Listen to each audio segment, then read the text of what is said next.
Hello everyone. Wouldn't it be nice if I was doing a live stream from this amazing beach? I would love that.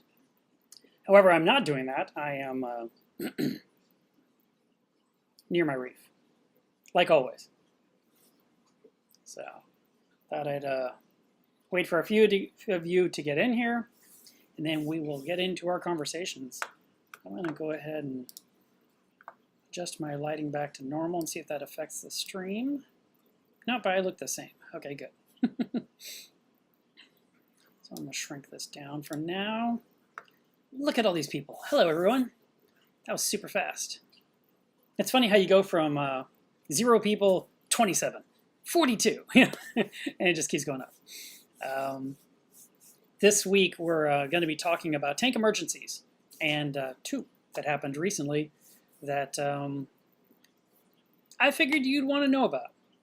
But first, I want to do a little mini rant. I have 0 preparation on this. It's just something that irritates me.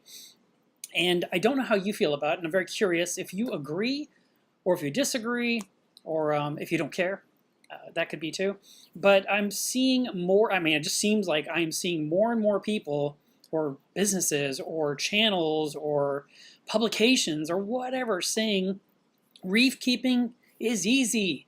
It can be easy. It's no big deal, and I totally disagree with that. I think if it was easy, number 1, everyone would be doing it, and number 2, there'd be a ton of success stories, and every single person you meet has a reef tank. No, reef keeping is not easy, and while I think I understand what they're trying to do. They're trying to embrace a concept to bring more people in, but I feel like it's misleading because if I told you, for example, let's say I said, it doesn't cost you any money to get a reef tank. You know, it's cheap. You could do it. You can just go buy the stuff today at the fish store. Won't cost you much of anything, and you have a reef tank. And, you know, like in 3 days, you can impress all your friends. You'd all say, what is Mark talking about? But if I tell you it's $47 a gallon, you're thinking, huh, that seems like a lot. Let me start doing some math, and you start figuring it out. So it's just like it's a disservice to tell people it's easy, because it's not. Let's take a look at, let's just compare to something I know nothing about. Brain surgery, okay? I've never done brain surgery in my life. I've never had it done on me as well. But if I told you brain surgery is easy, all you have to do is put the patient to sleep, pull back all the hair, cut through the meat, drill out some bone, and carefully snip 1 or 2 little arteries, and then put it back together and he'll be fine, you'd be like, what are you talking about? But because what do brain surgeons do? They go and they get schooling for I don't even know how long. Let's call it 15 years until they really are adept at working in someone's brain to make it better. And when it comes to reef keeping, the glass box is the cheapest part of the whole hobby. You buy that box and then you start throwing money in it. And you throw money under it, and you throw money behind it, and you throw money above it, lights. And there's a lot involved, and there is a lot to cover. And people that have been in this hobby for a while, they will say, I had no idea that wanting some saltwater fish would make me a plumber, an electrician, a carpenter, a photographer. Did I say photographer yet? What else? I mean, there's just so much to do. It's not easy. And it takes time. It takes effort. Blood, sweat, and tears are not an understatement. We've been through them all, from heartache to success story. It's not easy. And I don't know. I felt like I had to say something. Like I said, I don't have a speech. I don't have a bullet list of here are all the things I disagree with. It's just the general concept of saying that it's easy. It's not. And I've seen it now for some time. It just seems like I'm seeing it way more in the past couple of weeks. And I kept thinking, where are they coming up with this concept that it's easy? Because not only do you need to just know the basics of what a saltwater aquarium needs parameter-wise, you also need to know what can live in harmony with something else, what to avoid, what is a pest versus what isn't. All I see all day long is a picture of this, friend or foe. They just keep asking because they know nothing. If it was that easy, we wouldn't be asking these questions. We would just be feeding our fish and cleaning the glass and being super happy. So I just arg. I want that to stop, but I can't. I can't stop people from, freedom of speech, whatever. They have the right to say it, but I just don't think it's accurate. and I feel like it would. I think it's misleading, and then I think that people will end up leaving the hobby because it wasn't easy, like it was promised to them. And then that's the same problem we've always had, that if one person leaves, they tell 10 other friends how bad it was, and then everyone thinks, oh my God, it's so difficult. So when people ask me, how hard is it to run a reef tank? I said, well, if you set it up properly with a lot of good gear, it's a lot easier to maintain. And then they look at my tank and like, well, how much time does it take for you to take care of this tank? And how many water changes are you doing? And I said, I'd say I spend about 2 hours a week on the 400-gallon tank. And I do water changes sporadically. And they think you have to change it every single week because that's a freshwater thing. But we don't change the water that much. We tend to, well, I mean, some of us don't. Some of us have it automated and it happens every single day.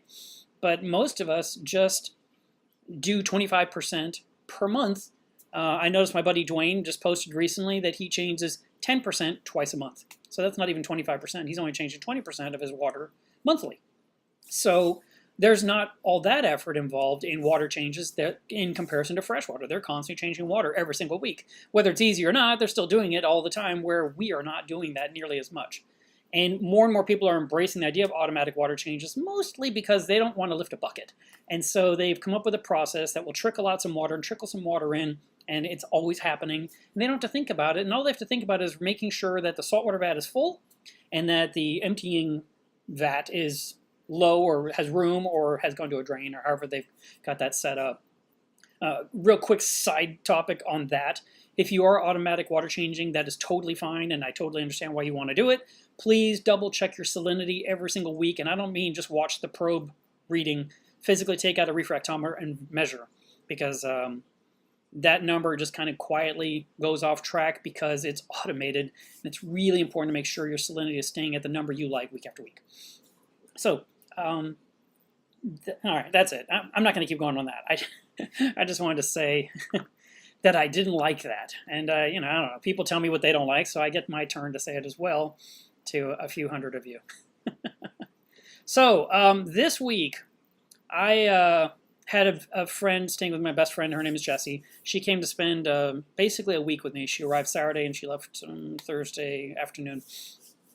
And she just wanted to be helpful in any way she could. And it ended up, I don't know, I mean, I'm supposed to be more relaxed because I have someone here, but instead, on some level, you're aware there's another person in the house, and you want to make sure they're happy or whatever, content, getting what they need, or making sure you're not irritating them or whatever. And so I wasn't sleeping very well. And I think it was Wednesday night, I told her, I am so tired. I have not been getting enough sleep. Tonight I'm going to bed early. And she was like, yeah, that's fine, because she was staying up late intentionally because she wanted to stay on Hawaiian time. She came here from Maui, and so that's what's in my background. No, I'm kidding. I don't know what's in my background. But she wanted to stay on that time because she was going back in a week, and she didn't want to be 5 hours different and then have a hard time when she was home. So anyway, the idea was kind of stay up later at night, and I was just wiped. I couldn't do it. I was super tired, and I wanted to go to bed early. So for me, early is before midnight I'm in bed. That's crazy early for me. And it was 11:45, and I was sheets up to my neck. And I fell asleep relatively quickly. And then at 1:30, I woke up to the sound of water hitting the kitchen floor, like dumping gallons and gallons of water, just gushing water. So I leaped out of bed, and I didn't even put my glasses on. I just ran toward the kitchen. And some of you old school hobbyists are going to know a tank called the Zero Edge Aquarium, which was designed to literally overflow all four walls of the tank into a tray on the outside. And that was the look. And it was popular, but not popular to look at. Definitely fun to see at a trade show. Some people bought them for their homes, but for the most part, it did not become mainstream by any comparison to all the other tanks we have on the market. Well, my tank at 1:30 in the morning was literally a zero-edge tank, and water had filled the anemone cube to the top, and was flowing down at least three of the four walls, splashing down onto the floor. And underneath the cube, I can see all the electrical still lit up. I see the vortex and the Vectras and the power supplies, and everything still got their little glows, and I just see the water just coming down in sheets right adjacent to all this power. And I'm thinking, how do I stop this flood? And why is this tank overflowing? So let me rewind just slightly on the condition of this tank. This tank was set up 7.5 years ago. It has never overflowed, ever. And I, oh, you know, I need to get a picture ready, so let me distract myself for a second. Let me throw something on the screen for you guys to look at instead of me. And I'll hide me as well.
I knew everyone under the sun was really promoting the bean animal or be an animal drain system.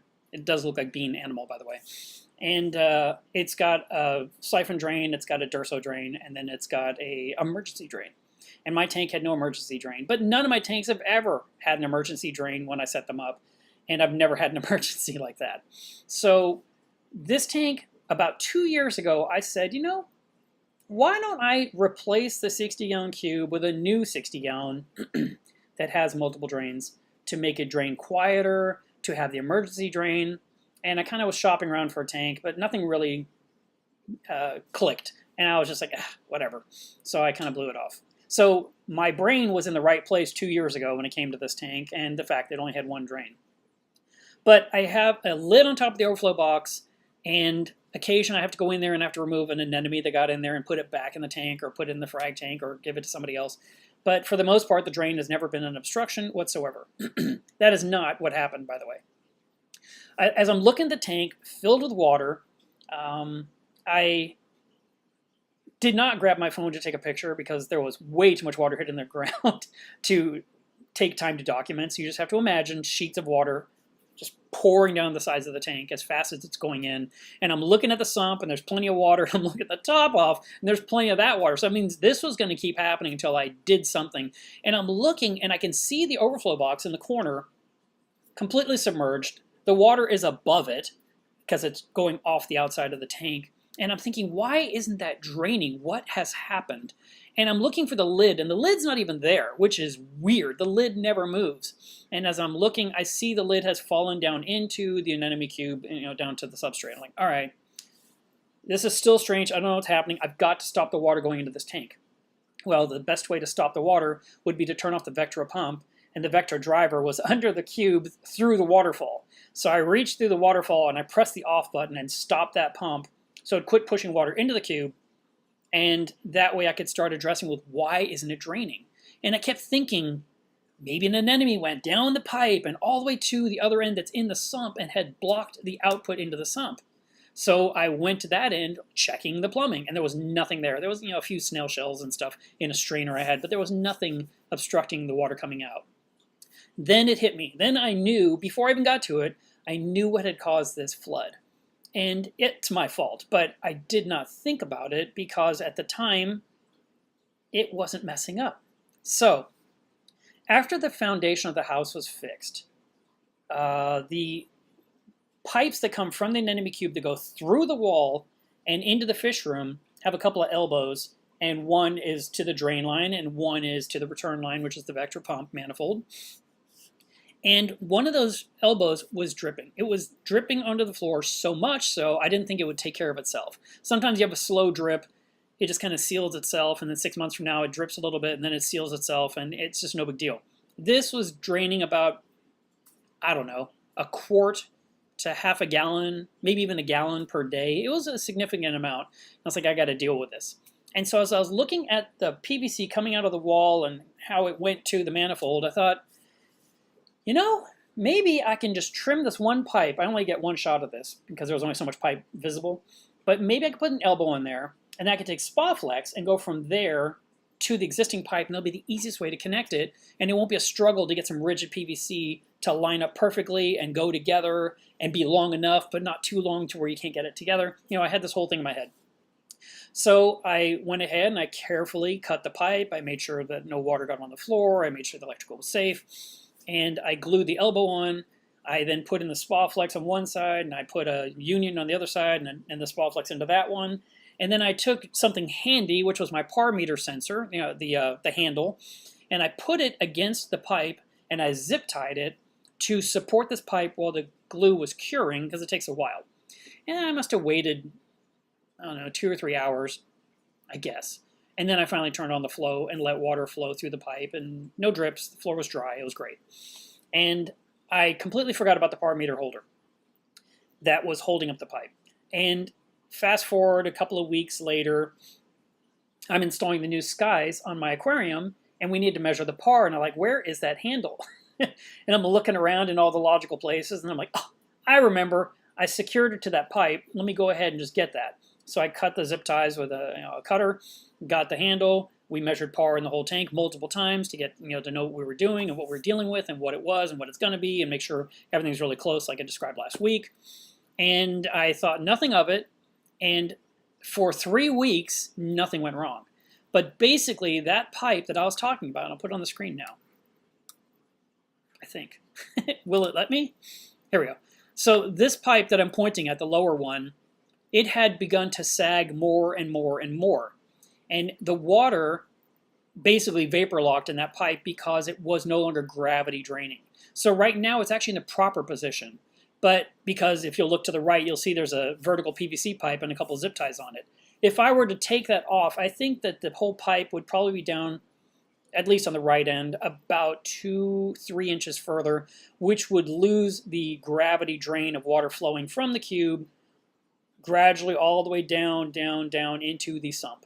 And because this end had, because that pipe had just basically moved down, I don't know, a 1/16 of an inch every single day for 3 weeks, it finally went down far enough that it vapor locked and the water couldn't get out. And as soon as I lifted it back up, it drained perfectly again. So again, I grabbed a handy piece of PVC and a couple of zip ties and just tied it for now until I can make something that is, wall mounted that will support this pipe so this will never happen again. So that was my quick fix in the middle of the night, but there's more to the story.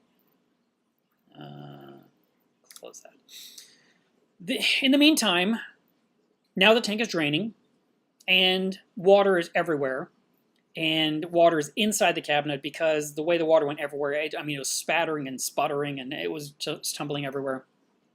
And one of the things that it did is it got inside of the wood, inside the stand a little bit. It was just kind of trickling down the walls and little drips here and there. So I took a towel and I'm wiping all that down. And as I'm wiping, I can hear the old power strip that has everything plugged in kind of sizzling.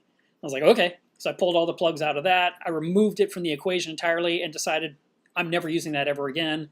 And I grabbed another one I had handy, and I had that at the ready. But I'm still wiping everything down.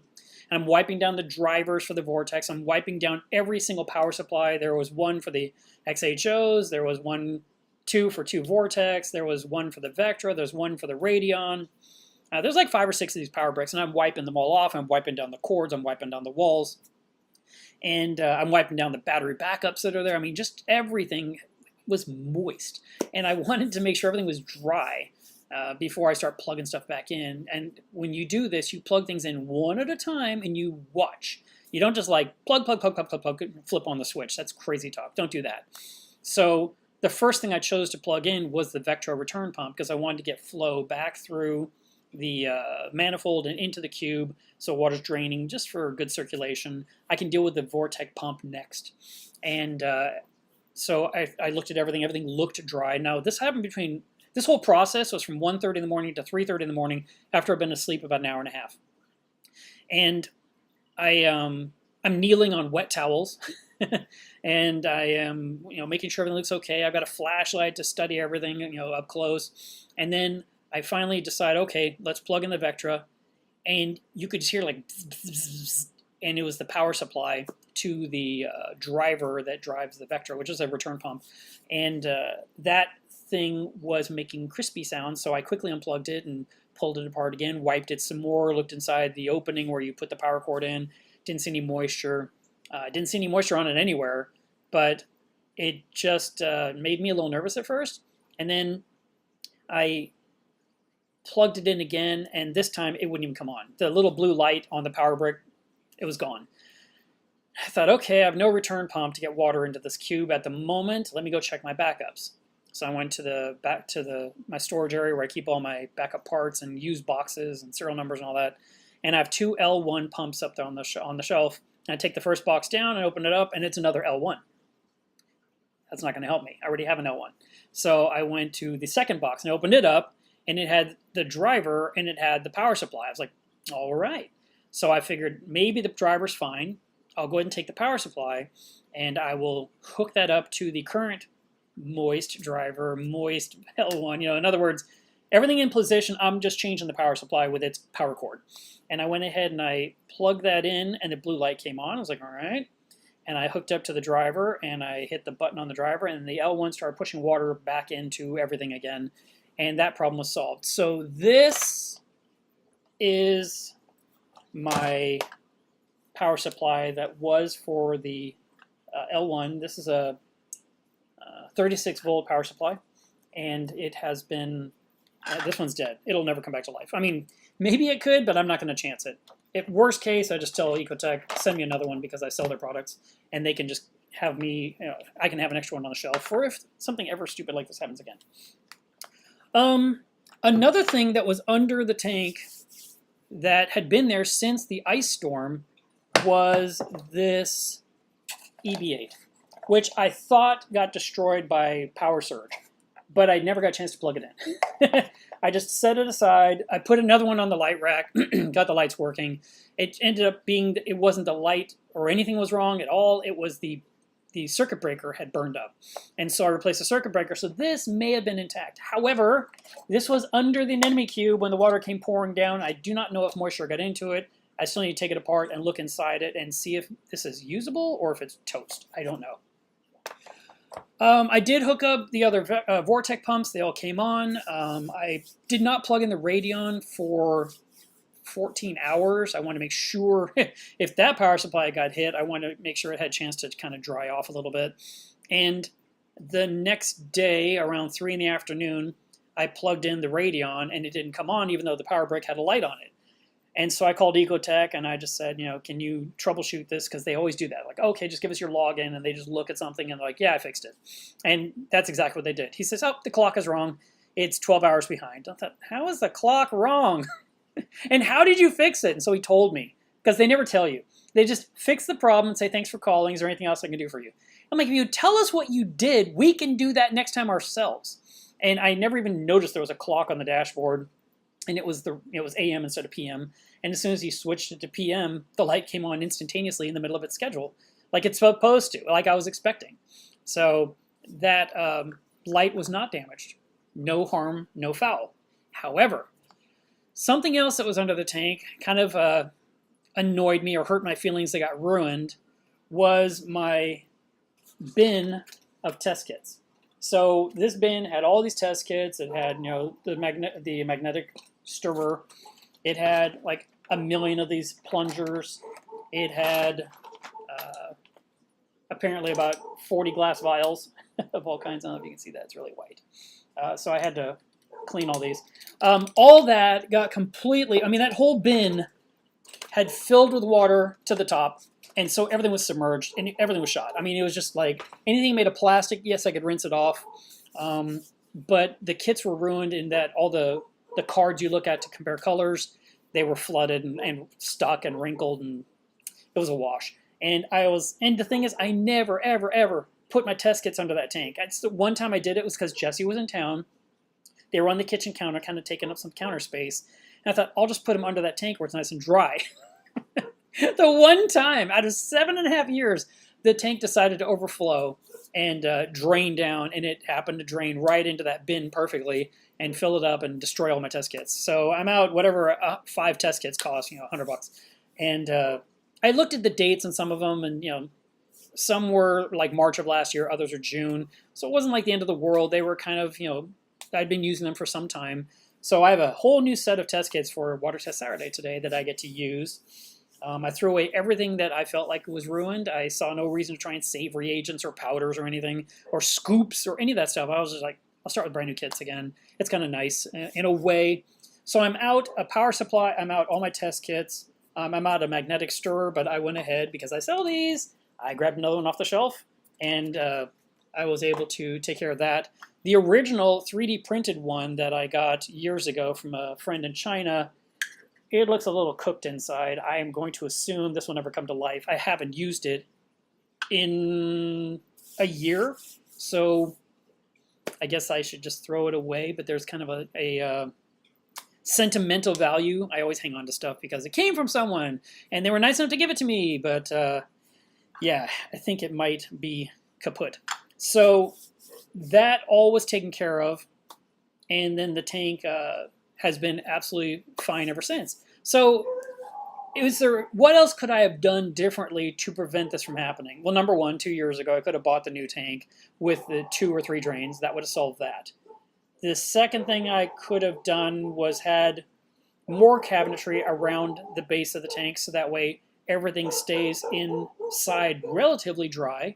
But the thing is, the 2 drains that come down through the base of the tank come into that room, into that cube area under the tank. So if you can hear a dog in the background, that'd be Jack, who's going nuts for some reason. If one of those drains ever decides to let go and just start gushing water straight down, it's going to hit everything anyway. So there's really no way for me to shield everything that's down there. Everything has been for 7.5 years has stayed completely dry, and I wipe off the dust occasionally, but it's never been at risk of getting wet. This was a full-on catastrophe at 1:30 in the morning, and like I said, it took me about 2 hours to clean everything up and get everything back to normal. And then as I'm crawling back into bed, my wristwatch has an app to track my sleep and says, "Do you feel well rested after your 1.5 hours of sleep?" And I was like, "I'm not even done yet." And I went back to bed. So that was my rough Wednesday night, Thursday morning. I did not get the nice 8 or 9 hours of sleep I wanted. Instead, I probably ended up getting 5 3/4 hours sleep all together again. But so that was very exciting, very dramatic, and I felt like I'd just save it and talk about it today on the live stream, give you guys a little heads up that even us with a lot of experience under our belts, things go wrong, and we need to know how to handle it in the middle of the moment. And when I was all said and done with cleanup, I got a text from Jessie saying, she just wrote, "Can't sleep," because she heard me doing some stuff. And I just wrote back, "Tank emergency." And so she came out in the living room wrapped in a robe, and she's like, "What's going on?" And I was like, "Well, the tank overflowed." She's like, "Oh my God." But by the time she came out here, I was done. It was fine. I didn't need someone to help me like put towels on the floor. I can handle that. I needed to handle all the electrical, make sure it was safe. So that's the end of that story. And I'd like to kind of look at some of your comments and see if any of you have any insights or beratements I need to know about. So we'll do that, and then we'll be switching. Actually, you know what I'll do when looking at your questions? I will switch the screen back to that video. That is actually of the tank today. So put me here, and I will turn this back to transparent. See, that's just my head. This is the tank today. I shot this around 1:45 to show you the tank. This is only being lit with the skies. The skies were in 100%, all 4 channels, and then I put the clip on the front to kind of filter out a little bit of I think I filtered out a little bit of yellow to get this look.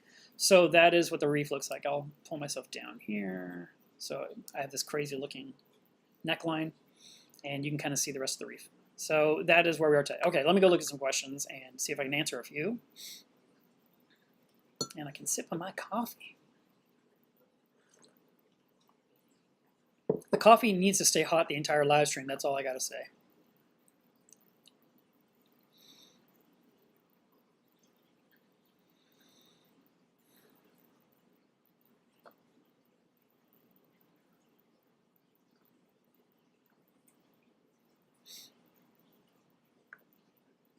See, there you go. Keith, I was talking earlier about reef keeping is not easy. And he wrote, if I heard it was easy, I would have quit after a few months feeling like a failure. Because if it's so easy, how come things aren't working right? Carl has 7 inches of snow right now. Wow, that's crazy. It's 81 here in Texas.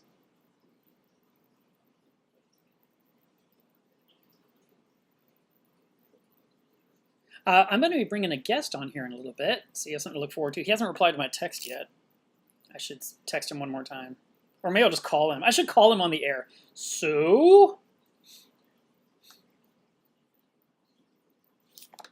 this will be more fun. Let's see.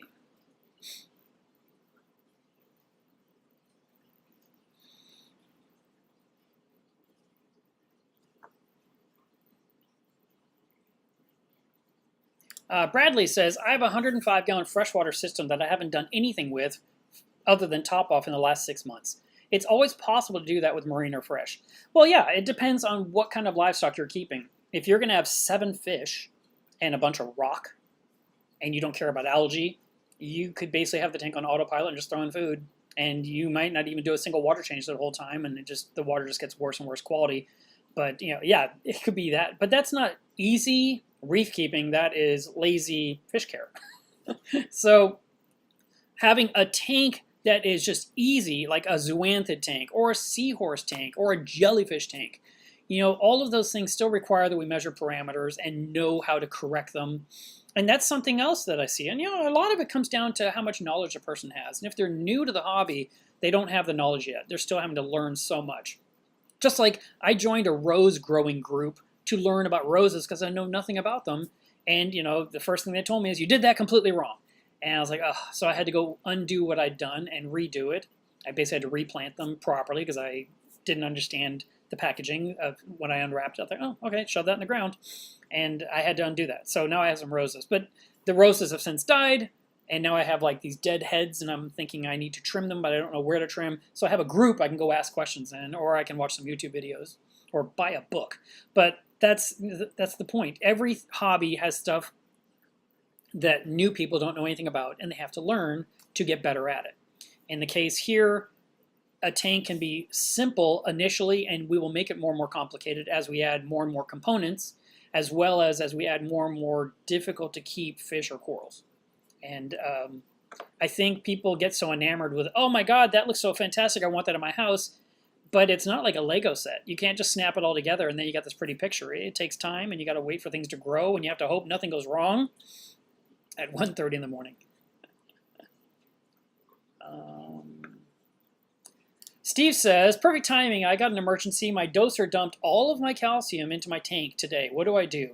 I just did a 15-gallon water change on a 70-gallon tank. My Red Sea calcium tester is off the charts. You will probably have to do a much bigger water change to get that calcium down. I personally am not familiar with a chemical you can use that cancels out calcium.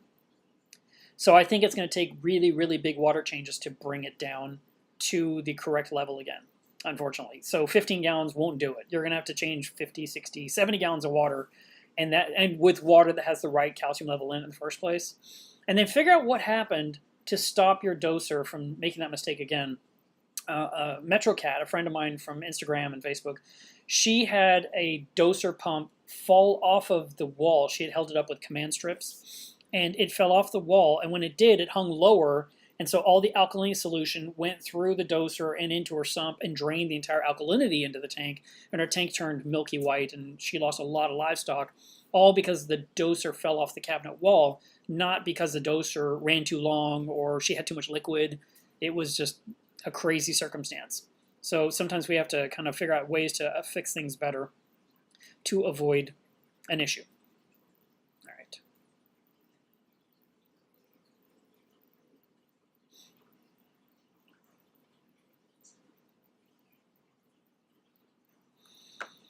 Let's see. Put my head back up here. I feel better up high.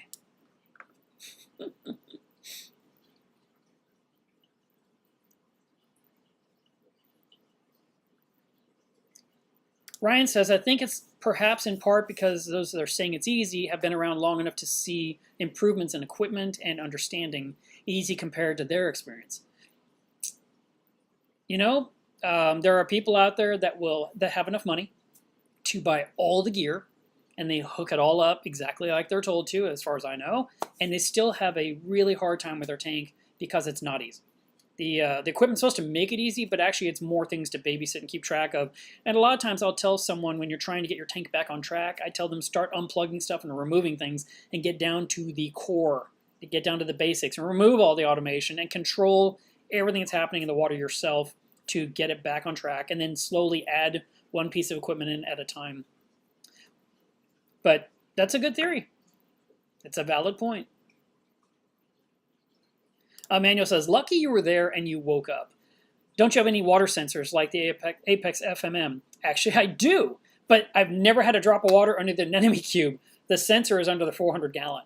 And to be honest, if the sensor had been under the cube, which I can add one, I probably wouldn't have noticed, because I would have just got a text notification on my phone that would have buzzed under my pillow, and I would have thought it was a text, like a message from Messenger or something, somebody writing at 3 in the morning when they should be asleep, and I wouldn't even look at the phone because I'm trying to sleep. But no, I woke up from asleep to I heard water flowing, and that might be a superpower. To actually hear that. And the next night, I closed my door briefly, and I thought, why would I ever close that door after what just happened? Leave that door open. I want to hear if anything comes out of that tank again. So have I been staring at the tank, not trusting it? No. I locked in that pipe where it belongs. I know that is exactly what caused the problem. It can never happen again unless that pipe were to be dislodged, which I can totally see. And like I said, I will affix some kind of a, some kind of a bracket to keep it exactly where I want it, because it's fine. I mean, the fact that that thing sagged was because I used to have a rigid pipe and I put in something that's bendy, but I thought it was just enough bendy to get it together. I never thought it was enough to hang down lower. So that was an unfortunate lesson I learned that cost me a little bit of money. Let's see.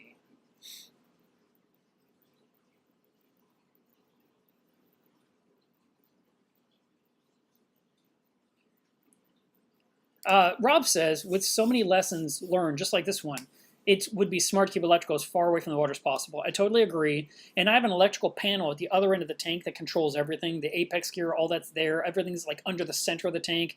This here under the cube it's contained within. But with that much water pouring down, we're not talking about a pipe that sprung a little leak. We're dealing with Niagara Falls in my kitchen. And that scenario is a little bit tougher to control where the water goes. Like I said, had I had more woodwork on the cabinet, it would have helped. But still, water was pouring down the back. And the back of the cabinet has holes for the wires to come through. And everyone talks about drip loops. Well, I've got tons of that, but it still would have been coming in and running down the wall like it did. And it would have got to that power strip. And you see, if I didn't wake up and the water had just continued to flow for a while until it finally caused something to snap, probably would have tripped a breaker or something, and I slept through it, that entire half of the room, that anemone cube for sure, and a little bit of the 400 gallon would have been powerless until I woke up in the morning. And I wouldn't even, I would only have known from a text on my phone when it happened, because I get an alert then telling me, this power strip is dead. And that would have told me 8 hours ago, you lost power. And then I'd be looking in the cube to see if anything lived, because there's a lot of life in there, and there's only so much water and air. Yvonne says, how many fish can you keep in a 200-gallon red reef system? 200 gallon can hold quite a bit. I guess it comes down to how many big fish you want. If you're going to have like a whole bunch of damsels, you can have a ton of them, or chromis. You could just have a slew of them, like 50 of them, and be really cool. But if you're wanting a pair of clowns, you want a real grama, and you'd like a coal tang, and you wanted, some Bengais or pajama cardinals, and you wanted a few wrasses, it's not really a number of fish type of thing. It's more how much mass or how much biomass are you putting in the tank, how much food do you have to put in that tank to feed all those fish, and can the filtration keep up with it? So in the ancient days, I used to say old days, now it's ancient, they would say it's 1 inch of fish per gallon, so that tells you have 200 inches of fish, but that is a very inaccurate way of knowing, and so I wouldn't even recommend that at this point. It's actually better for you to say, here's the list of fish I'd like to put in my 200-gallon tank, and especially if you're in Club Miele's Reef. Let me throw that on the screen. I haven't done that in forever. Do I still have this graphic? On Facebook.com/group/Miele's Reef, we have a group, and you could post pictures of your tank. You could post a list of all the fish you want to buy, and we could discuss and come up with a good working plan to make sure you don't overstock the tank, but definitely have a lot of cool stuff in your tank and you can enjoy it. I'm going to leave that on there for a couple minutes.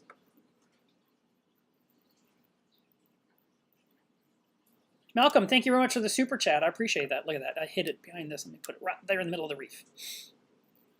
I want to try something. I want to see what happens here. There is no option. Oh, I see. It's like a star maybe.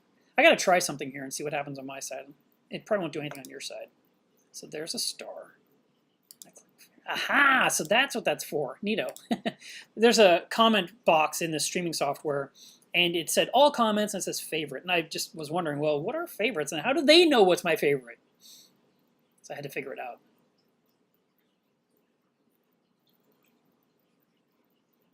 Oh, sure thing, Kevin. I was happy to do it. The simple stuff I can put in a box and get out the door immediately, I try to get out immediately and get those on the way. It's the acrylic stuff that's been taking longer for my poor patient customers. And it's because of me. Pup Reef says, your new lighting of the tank is stunning. Looks like a brand new tank. It's the same one, but I hear you. I get it. And I'm actually enjoying it. So like yesterday, what I chose to do, as I told you guys when I installed everything and described everything to you last week, I have the XHO LED power strips as well, and they are on, from a certain time all the way to the end of the day to the other end of the time, whatever it is. They're on for probably 11 hours a day just to add some blue pop to the tank. But I was kind of curious a few nights ago. I was like, what happens if I turn? I looked in Fusion, which is the software I use that goes with the Apex, and it said my sky lights were at 2%. I was like, 2%? The tank's so bright. So I turned off the XHOs, and then I saw what 2% looked like. I was like, oh, okay. So I turned the XHOs back on, and it was like, really bright. I was like, all right. So that's the difference. That's what the XHOs are adding when the lights are very dim. So and then I tried putting all the lights at 100%. So all 4 channels were at 100%, and I turned the XHOs on and off, and I could not even tell they existed. I mean, literally, they were invisible. You could only tell by looking at the light and seeing the light come on and turn off and on and off. I was like, okay, so when the sky is at 100%, nothing supplements it. Got it.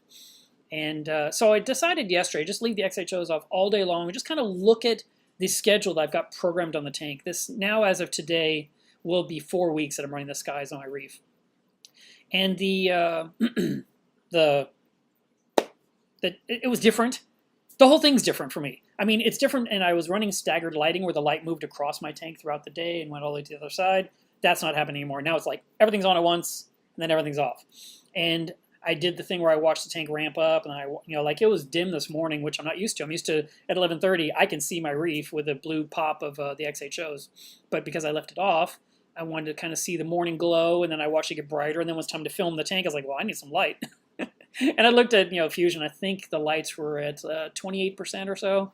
So I just changed it. I believe for this, I set everything to 100% and shot 10, 11 minutes of video to share with you guys. So you can actually see the tank, because I always feel like the tank doesn't look good in the background.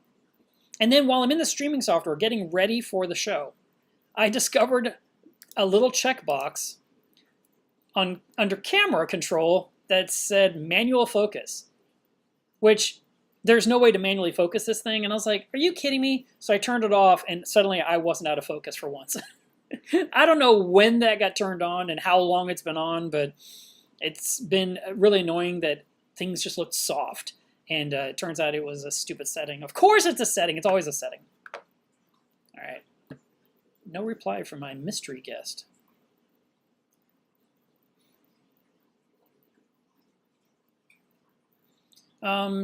Daryl says, I didn't realize the battery was going out of my HANA PO4 checker. It kept reading 0.9. Ended up bottoming out while nitrate was at 50. What would you recommend to get it back in balance? Okay, well, first of all, fresh batteries and a checker is a really smart thing to do, and that's the same with anything we own, whether it's a TV remote or whatever you own needs fresh batteries. That's always a good way to make sure that your measurements are accurate. So if you have like the Milwaukee Digital refractometer, put in a fresh set of batteries and measure and see what your numbers are, because I have had things like that also do that to me, where certain things would get I'd get this false reading for a while, and then I'd discover it was just bad batteries. Wouldn't it be nice if the scale did that? It just give you a lower and lower number automatically every time you step on. Now, you asked how to get things back in track. You want to find out what the actual phosphate level is, what the actual nitrate level is. You said nitrate's 50. By the way, Hannah came out with a new high-range nitrate test kit, which might be worth my effort at this point.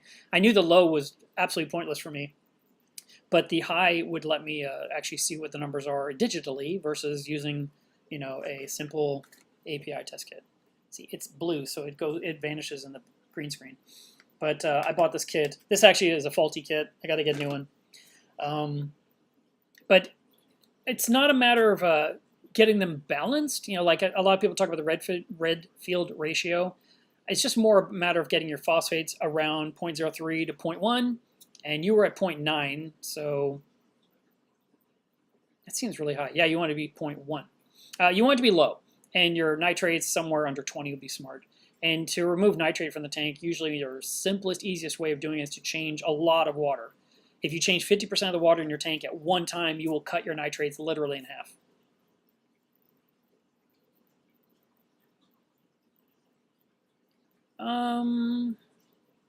Pup Reef says, what is the name of the blue coral you have in the middle of the tank underneath the pink one? That is a chalice that I grew from a nub.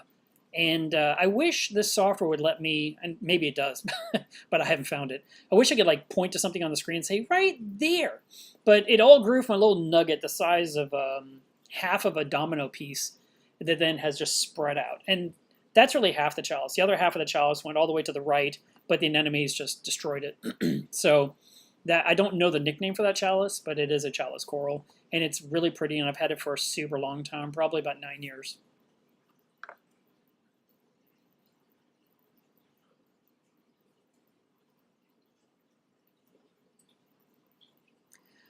Insane Reefer says, my salt mix for water changes was turning milky white when I would buffer it up using BRS soda ash from 7.5 to 9.5 to match my reef. I think I was using the wrong solution. What do you think? It could be. I've kind of noticed that myself as well because I have to buffer my water up as well when I'm about to do a water change. And I think maybe the problem could be that we're pouring in the buffer quickly into a large body of water thinking it'll dissipate rapidly, and maybe we should be trickling that in a little bit more gradually, like turn up the flow in the barrel so there's a lot of churning and then trickle it in slowly so it mixes and get a chance to turn cloudy. But even when the milky kind of water went into my tank, it dissipated on its own, and with a matter of hours it was back to normal. But it would be nicer to put in crystal clear water, so maybe try when you buffer to put in less at a time, like get it into that vat over the next, like every 15 minutes for an hour's time or something like that until you've added all the buffering solution, and then see if your water doesn't turn into that milky situation. That'd be my guess. My container is completely opaque. I can't see through it to see what's happening to the water, so I only get the news when I see it coming out of the hose. And I'm like, oh. But when I drain it, I have a white bucket. Clear water on white or milky water on white. You can't see it nearly as clear as you would in a different type of vessel.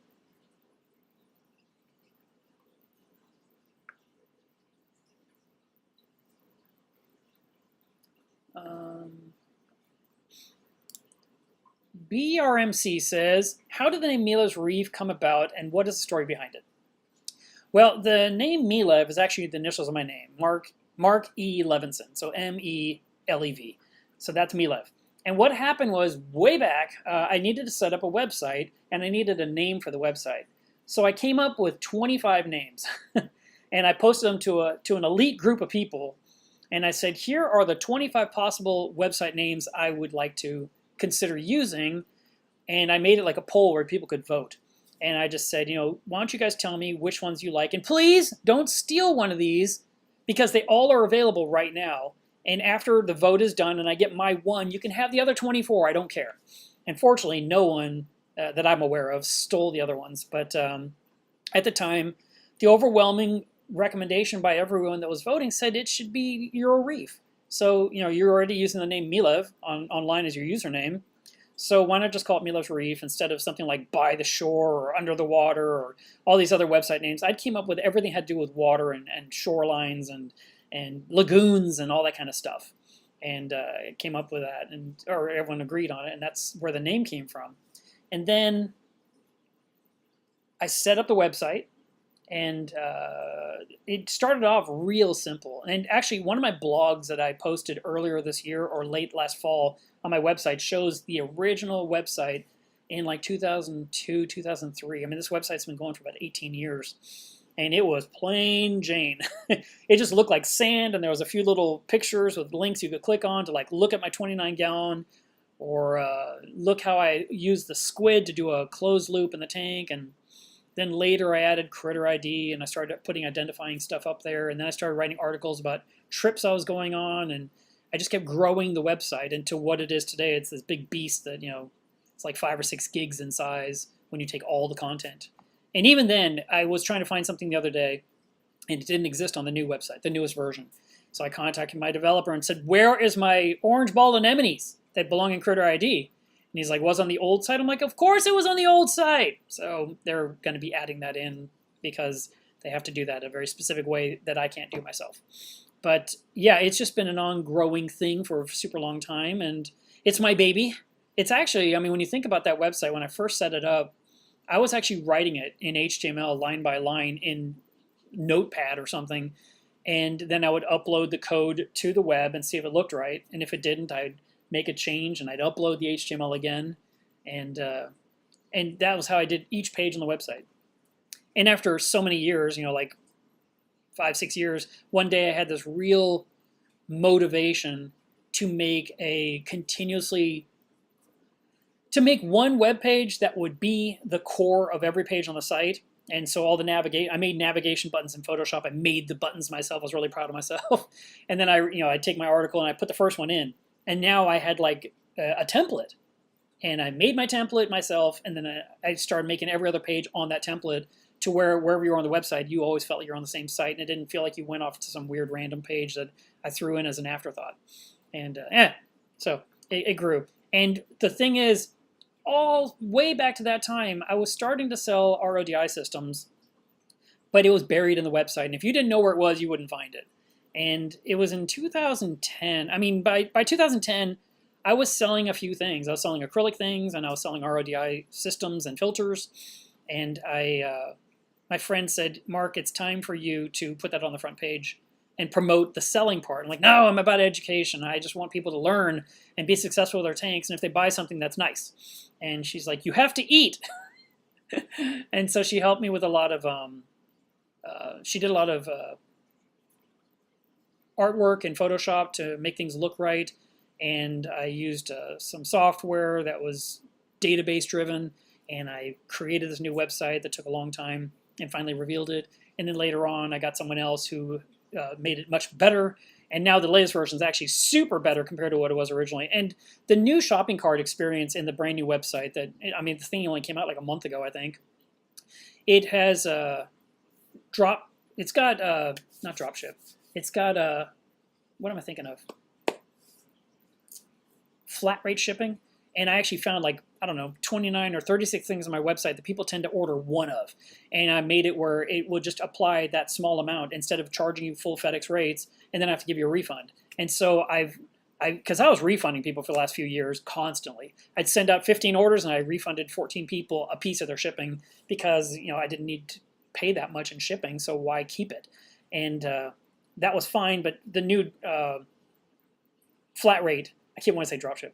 The new flat rate is really nice, and people order something and it says 6-star shipping, and they select it, and they get their jar of Live Rock Enhance, or they get 5 packets of safety stock for $5 mailed, or something like that.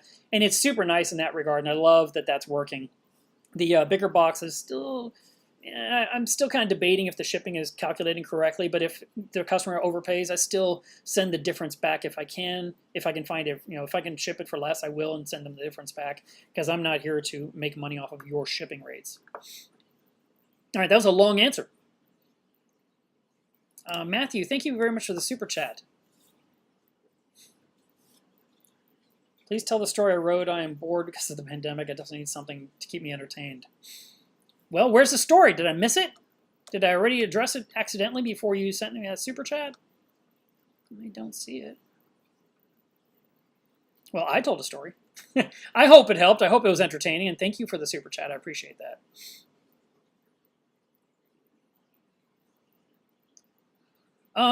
Chad says, I have a purple Tang.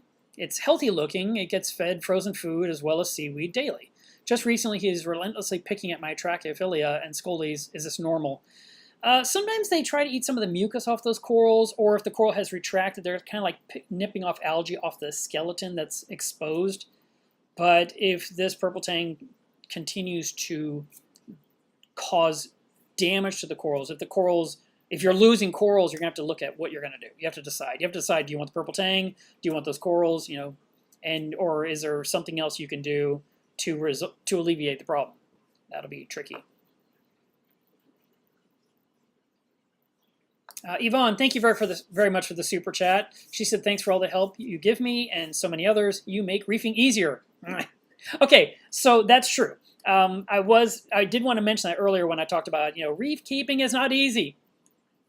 Because if it was, would you tune in every single week for so many weeks to learn? If you could just get it in one session, you'd never be back. But you guys come back for more and more and more information, and there's always more to learn. So I think you guys get it.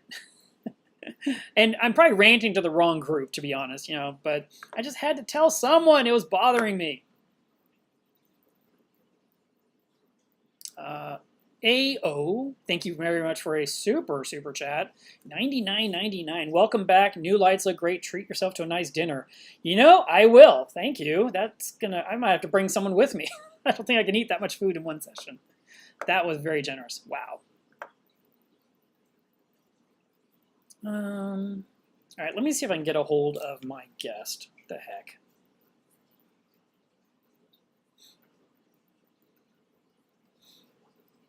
I'm just going to call him up.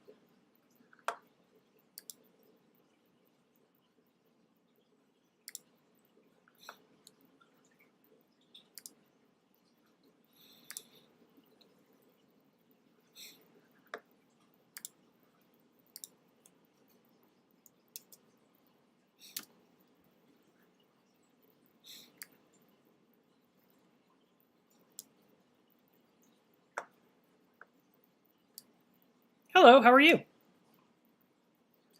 You were saying you wanted to come on the live stream today, around this time. I asked you, and you're like, no, I'd love to be on. I was like, oh, okay. So everyone's listening to one half of this conversation right now. All right, I'll tell them that you'll be on some other day. All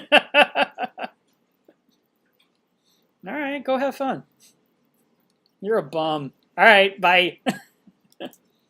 Never mind, our guest is busy coral shopping. So that's not going to happen. So, oh no, what am I going to talk about? Oh no, what will I possibly do?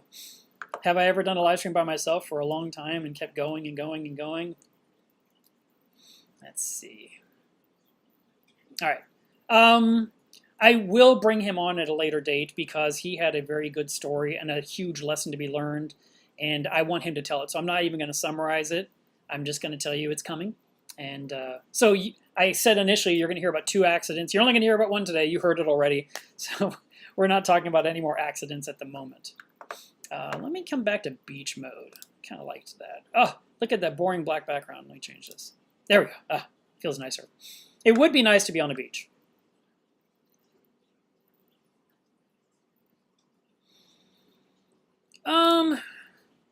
Kaustuv, I think I said that correctly, says, hello from Denmark. If a scholar or LPS in general are in feeding mode every night, can you feed them every single night? You could. You could actually feed them on a regular basis if you wanted. The question is, what kind of food do you want to use? Do you want to use pellet food, frozen food, some kind of broadcast feeding like Reef or Reefroids, that kind of thing? We just don't want to overfeed the tank so much that we end up polluting the tank. For some reason, you cannot overdose Reef. I don't know anyone that has. I know Dwayne used an entire monster jar of that stuff in 1 month flat. It was supposed to last him like the year. And he used it every single day, and his corals just grew. And he didn't get cyano, he didn't get algae. I mean, it was like, how? This stuff's amazing. And it was because of that exact story that I decided to start using that food myself. And I tend to forget about it. I mean, I really do. I forget. to take the time to grab 2 scoops and put in a cup of water, stir it up, wait 5 minutes, and pour it on the reef. I always remember to put the frozen food in. I occasionally remember to put in some nori for the fish, which I did today, by the way. That's why you saw the feeding clip in the video, because I had fed nori to Spock when I was busy cleaning the glass to get it ready for the video. But you could feed a coral every single night if it's open. It doesn't have to be much. It could be a small portion. It could be a meaty portion that you apply to the coral and it closes up. And as long as you don't have other things in the tank, picking the food and stealing it and running away with it, like shrimp, like cleaner shrimp, peppermint shrimp, blood shrimp, the bristleworms, copperband butterflies, anything with a snout will probably go after the food because scolies are slow eaters. But no, you could feed every night. I just would keep an eye on your parameters that you don't start mucking up the tank because you're trying to spoil the heck out of your coral.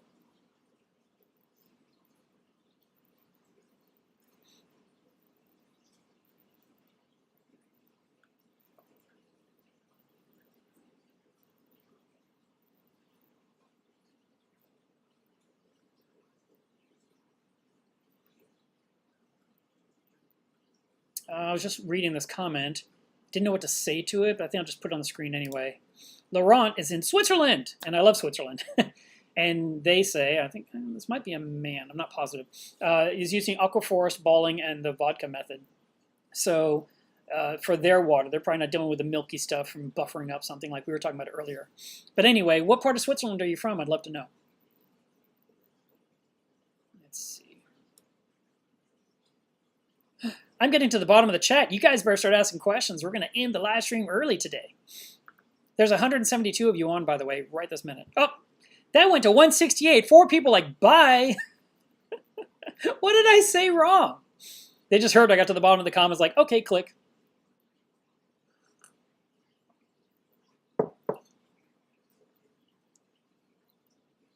Alex says, can you treat Prazi Pro alongside cupramine? Well, I'm going to leave that up to the others because I don't have the answer to that. I know nothing about fish disease, and I definitely don't know about combining chemicals like that. So I will just say I don't know.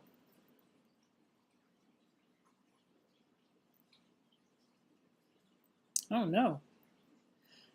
Kathy says, I set up a 210-gallon system back in December with live sand and biomedia. I came down with COVID and was really sick. The pump and the top-off have been on. Can I resume or should I start over? You should be able to resume if it was just like idling. You didn't mention anything about livestock, just live sand and some biomedia. So in essence, it's been like 5 months of curing or cycling. So yeah, I would just test the water and see what parameters are now. And it might be time to add that first fish or a new coral. Obviously, you need to have lights over the tank. You didn't mention if you got those yet, and how the tank is doing itself. Is it? I mean, because you were so sick, did it get grown over with algae? Did you not run the lights at all? So it's actually a nice clean tank. I just don't know what you've got to give you more tips on it. But you don't have to start over from scratch, I don't think. If anything, you might have a slight change of parameters, like your pH is a little lower than it should be because it's been an ignored tank, or salinity might be off slightly. But you can just put that right back where it belongs with a couple of quick little adjustments and probably be ready to rock and roll. And I'm assuming you're feeling better now, so congrats.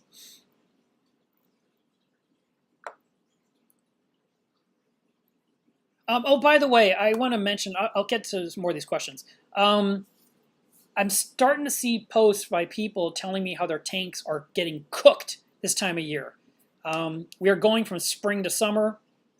There are certain places, like this person was up in Canada. I was reading this post yesterday, I think it was, and he hasn't installed an AC unit yet. He was on the 3rd floor of, I assume, as an apartment building, and he hadn't put a window unit in the window yet, and his apartment got really, really warm, and the tank measured 97 degrees.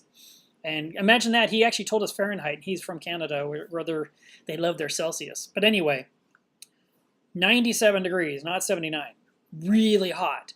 And he lost some stuff. And then because they weren't enabling AC yet to keep the room the right temperature during the daytime, because it was probably like a heat wave that hit that day or that week, and they just thought nothing of it. You got to make sure the room you're tanking in is at the right temperature year-round, spring, summer, winter, fall, all those months. Heaters are on, air conditioners are on, windows are open, windows are closed. You've got to make sure the room stays stable, and you got to make sure that your gear is correctly designed. Someone messaged me through Instagram and told me how their tank got cooked by their heater, so they bought a new heater. But from what they said, it just sounded like the heater was much too big.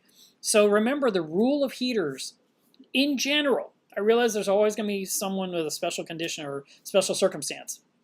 In general, you need 3 watts of heat per gallon. So if you have a 100-gallon tank, you need 300 watts of heat. You don't need 800 watts, okay? 300 watts of heat. And then I want you to split that across 2 heaters, so you have 250-watt heaters to keep the tank at the right temperature. And if you discover that 300 watts is not enough, you can add another 100-watt heater or 150-watt heater, taking you up to 4.5 watts per gallon. And now you got 450 watts, but it's not enough to cook the tank. And that's what's so important. And then really, any heaters you have should be plugged into some type of controller. There was a controller that was made by Cobalt for a while. I actually have a few in stock still that you can plug in one heater. It went up to a certain amount of wattage. The Apex lets you turn the outlet off that the heater's plugged into, so it cannot add another drop of heat. The Renko controller's been around forever. That was actually made for chillers, and probably not even our aquarium industry. We just said it will work for us. It's not pretty. It's this big metal thing. And the Renko controller was very popular 20 years ago. That still works. And there's other choices. I mean, what's that one that a lot of people like? Inkbird. I've heard a lot of people liking Inkbird, but then there's been a few stories where it failed on them and caused some chaos. So it's not bulletproof. But if you don't have too much wattage in the first place, you can catch it early. And if you have your tank on some kind of controller that can notify you, like for example, if you have it programmed to change all your lights to turn red because the tank is too hot, then you can just see it from across the room. It's like, oh, I got to run over there and deal with that. Or it sends you a text notification or something like that. But it's really important to have the right amount of heat for the tank and make sure that the tank is not getting too warm. As we head into summer, you may not even need heaters, but that doesn't mean you unplug them. Maybe you turn them down lower or change the setting in your programming to be a little bit less this time of year. It's up to you. I tend to never change my programming. I program it, I'm done. And I'm glad it works, and I never think about it twice. And if my heater were to act weird, I would literally look at each heater themselves. My tank is 400 gallons, plus the 60-gallon cube, plus the sump. And with displacement, with sand, with the fact that the water's not to the top of the brim of the tank, except on Wednesday night. I believe I have a true water volume of 450 gallons of real water volume, and I run 900 watts of heater. I really should have another heater in there. And when we had the ice storm here 3 months ago, I actually had five heaters in my sump to keep the tank the right temperature. And so the tank never dipped below, I think it was 76 degrees, even though the house was 60 degrees, because I had so much heat going into the water to keep everyone stable while I was walking around wearing a jacket. All right. Anton asked, I think you asked this last week, and I did answer you. The answer is I don't know. I'm going to assume it heals itself. But he asked, what happens if you pop one of the bubbles in a bounce mushroom? I would think that somewhere someone starts crying.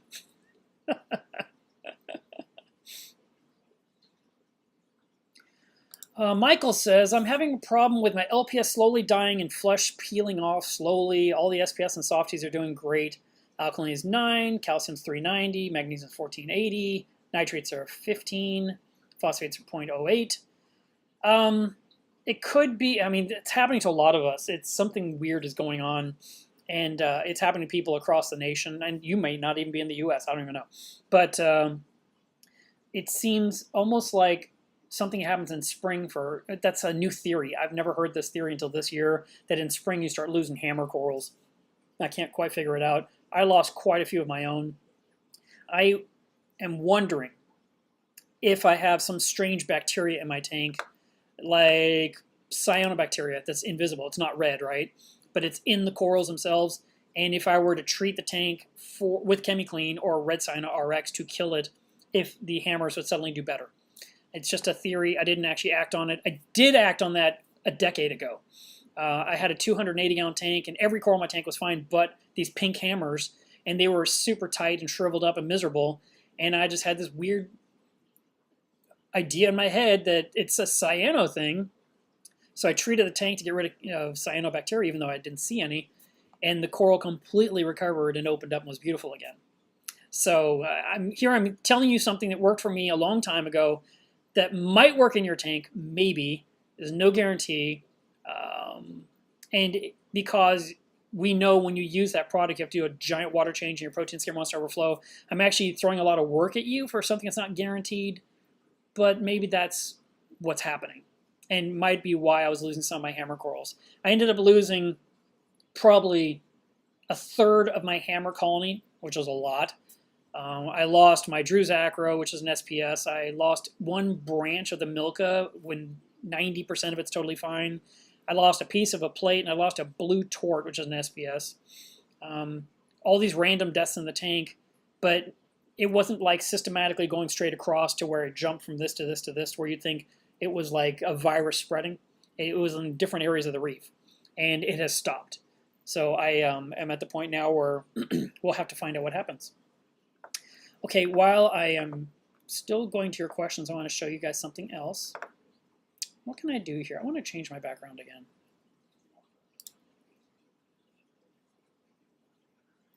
How about this one? Okay. So I recently ordered these, and there will be an unboxing video. I knew that was going to happen because it's blue, the green screen. But this is the MP60s, and I ordered 2 new ones for my tank. Now, the MP60s I'm running right now are 10 years old. They've been running every single minute, every single day for 10 years straight, and they're still running fine. Occasionally, after they've been powered down and you power them back up, they make all kinds of grindy noises, and you're thinking, is this it? Is this the end? And then they quiet down. They like warm up, and the bearings kind of get back into whatever groove they're in, which I'm sure they've made some serious grooves. And they're old. And so I contacted Ecotech when I was placing a big order for the shop to buy things, and I said I'm getting 2 for my Reef at the same time. So those came in. So even though I've been using them for 10 years, you're going to get an unboxing video about that pump. Now, it is different than the ones I have now because these are on Mobius, where mine I've been using with the EcoSmart Live that talks to ReefLink to program them. So programming will be a little different this time. But I'm already using Mobius for the Versa pumps and 1 Radion over the frag tank. And then I'm using a version of what looks like Mobius on AI for the Nero pump. I think that's all kind of the same umbrella. And so that will be coming up soon. And then you'll but other than that, they're the same. It's the same. I'm just putting fresh flow in my tank before the other ones blew up. So I just ordered some new ones. Malcolm, thank you again for the super chat. That was very nice of you. Flooded Aquatics says, discuss anemone-only tank for feeding and lighting. Well, my anemone cube is actually my easiest tank to take care of. The hardest work for me is to clean the glass. And it has a Radeon Gen 4 Pro over it. It's been like that for years, since whenever that light came out. So how long is that? 3-4 years? Before that was a Gen 3. Before that was a Gen 2. And I added the XHO power strips to add a little more blue pop in the afternoon or evening, really. I put those on probably a year ago when that kit was released. Maybe a little bit longer, maybe a year and a half ago. I don't feed the anemones ever. I feed the clowns, and I feed them once a day. I make this bowl, like a small. It literally is one of those little plastic cups that applesauce came in for a kid, and you get like a 6-pack of applesauces. And when I peeled off the wrapper and ate the applesauce, or someone else ate it, I don't know. I had the cup. I was like, this is perfect for feeding fish.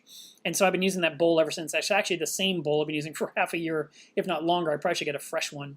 But I melt in mini mysis, Rod's Original Food, PE mysis, and some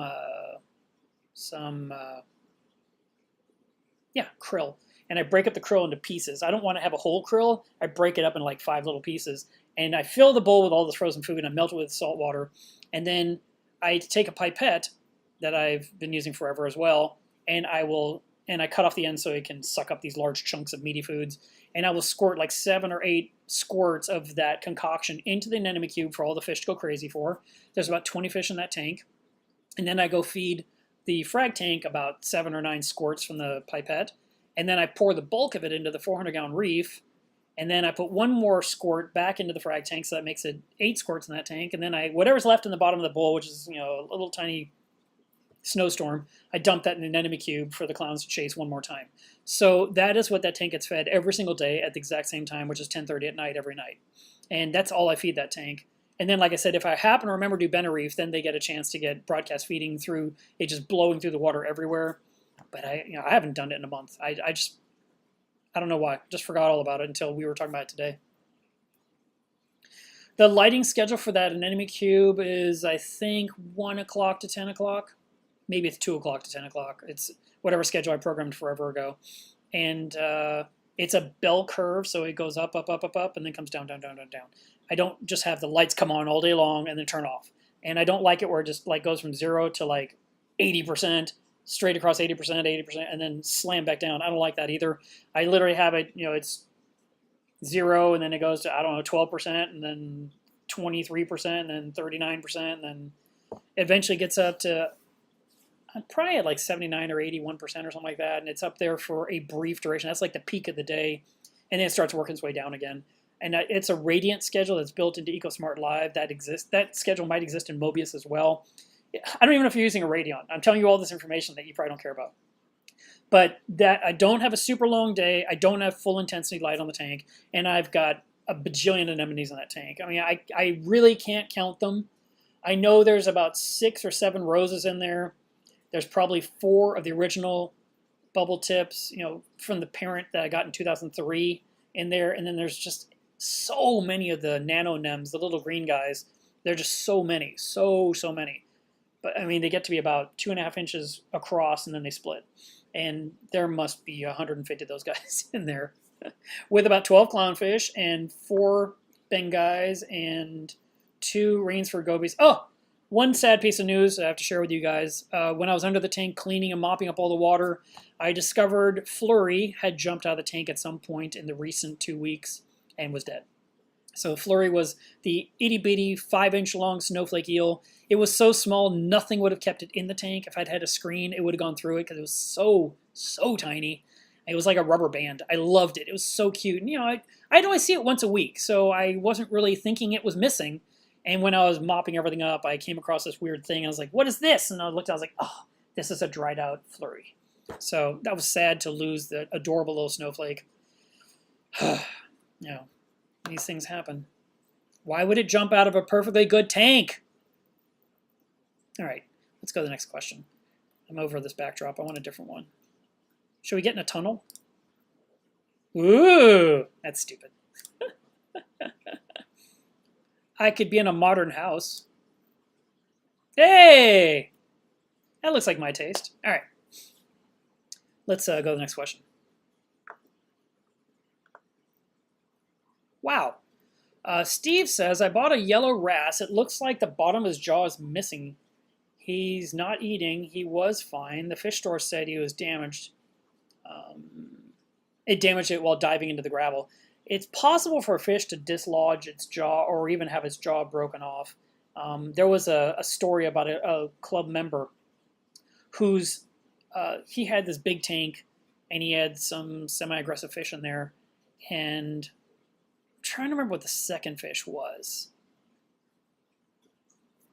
I think he had some kind of big wrasse, and I think he had a puffer, and the wrasse was going for some food, and the puffer went for the food and bit the lower jaw right off that wrasse. And so now the wrasse is swimming like this with no lower mouth. And it was much harder for it to capture food in that scenario. But they gave it a lot of TLC to give it some food. But things happen. Even things you would never expect, like that one, that it would just get chomped on by another fish that was excited to get the food. I do know, I don't have personal experience, where some people will intentionally try to feed specific fish separately from the rest of the reef rather than just throwing in food and letting a feeding frenzy happen. My tank is feeding frenzy. It's no problem. I pour it in, they all come up and they get it. But if I had a few semi-destructive fish, I would probably have to target food to like a large eel, a puffer, a trigger, a lionfish, whatever it is, the kind of fish you guys like to have. And that way, once they've got their meal, then you can go ahead and pour in the food that's smaller, like the confetti stuff that all the other fish can consume. That'd be my recommendation. But I don't know what to tell you about your fish. I mean, I don't know how it's going to do, if it's going to do well long term, if it's going to always find enough food. That's a tricky one. Sorry to hear that happen.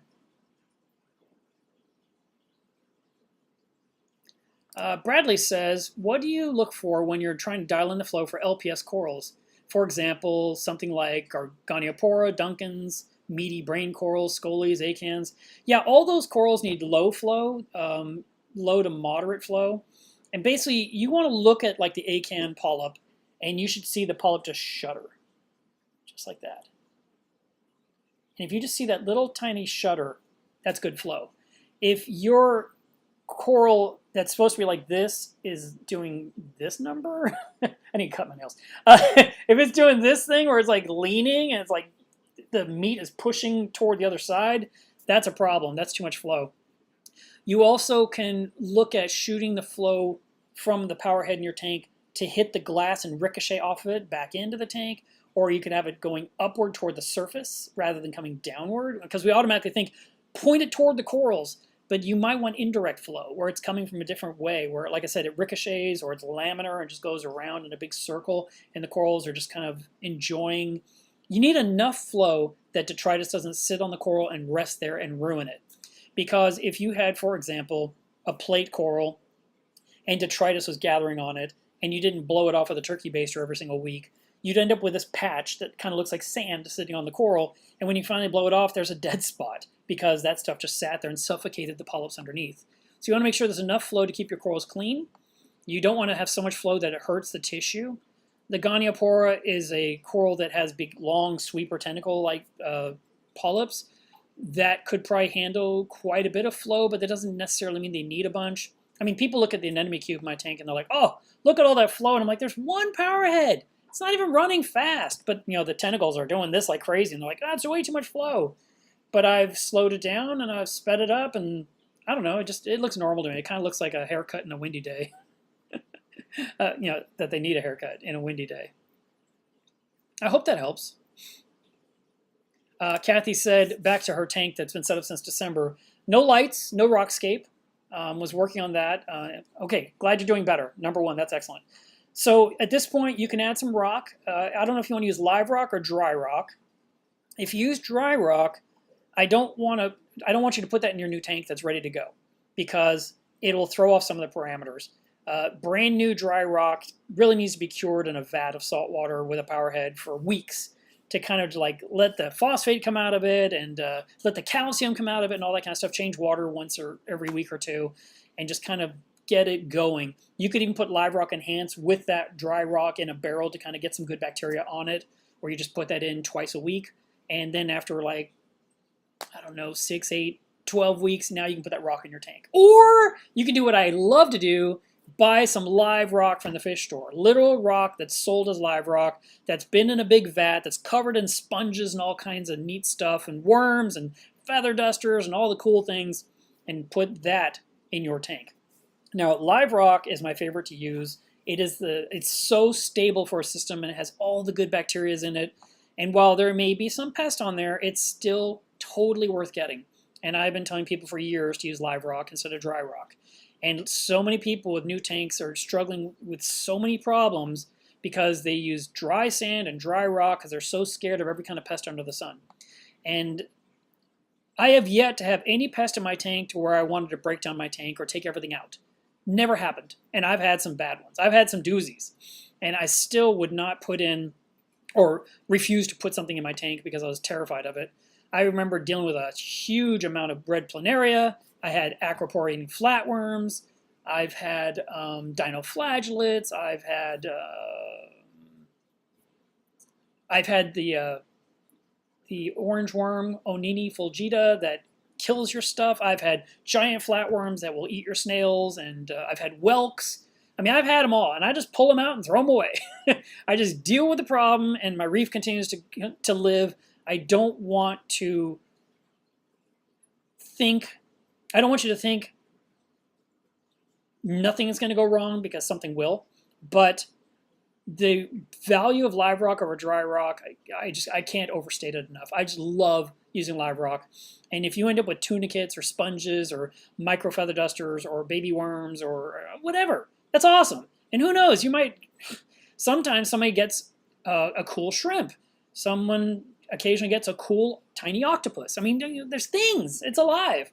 So if you get some live rock, you want to bring a bucket with you to the store or a bin or whatever.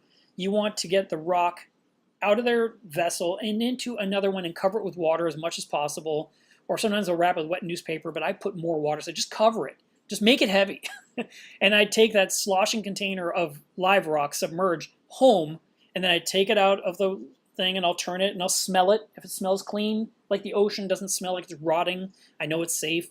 And I will look at it, and if there's nothing weird that would freak me out, goes in my reef. And that live rock will be so beneficial for your new tank, and you're gonna need a whole bunch for your 210. But yeah. And in the meantime, if you just want to get some live rock and some livestock in the tank and get some dry rock, because that's basically like base rock. Back in the day, you would have, everyone used live rock. And then people are like, oh, I hate paying for live rock. It's $8 a pound. I'm like, yeah, I know. I bought one rock for $72 once, and I still have it to this day. It's in the middle of that anemone cube. That rock was a lot of money back then, and it's still the core of that tank. But some people want to save money, and so they'd use some base rock and some live rock, like 50-50. And then later it was more like 90% base rock and 10% live rock, and which felt more like 1%. And they're like, why don't I have coralline? And why are there these problems in my tank? I'm like, because you didn't use enough live rock. But you can definitely get some dry rock, we'll call it base rock, and you can get it going in that saltwater vat I was talking about, and just let it sit in a trash can with a giant mag power head, move it in a circle, and change the water occasionally, throw in live rock enhance every 3 days. And then in about 6 or 8 weeks, that rock can go into your reef in addition to the live rock you have, and you'll start to build a really nice structure. But in the meantime, you can have some live rock in there. You could put in a few fish you like. You could get some zoanthids or some, something, fungias or whatever it is you'd like to have down on the sand. You might want a gorgonian that you could strap to the rock, with a rubber band or a zip tie, and you could enjoy some life in your tank that you've been looking at for so many months. But you've got to get a light for that tank, or a few lights, because it's a 210. So you got to find something that's good for corals if you want corals. If it's just a fish-only system with rock, I still like the live rock idea more than dry rock, and I definitely don't want you to put in dry rock right out of the box directly into your tank and try to put livestock. I wouldn't do that. And then, like I said before, test your water and make sure everything's right, and make any adjustments before you put anything in there that's alive.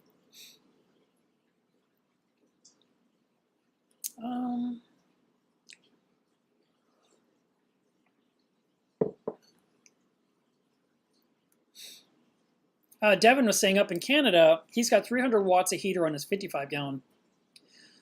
So what is that, 6 watts per gallon? That's a lot. Maybe the room that you're tanking is very cold. You don't keep your house at the same temperature I keep mine at, for example. I tend to keep my house right around 71 degrees year round. That's just my comfort zone. Occasionally I'll be like, oh, it's too warm in here, and I'll lower it a little bit more, and occasionally I'll be freezing in the winter and I'll add some extra heat, bring it up to 74, 75. But I tend to keep my house around 71 or 72. My reef tends to be 77 to 78 since I got the skies. Before that, it was 77 to 79.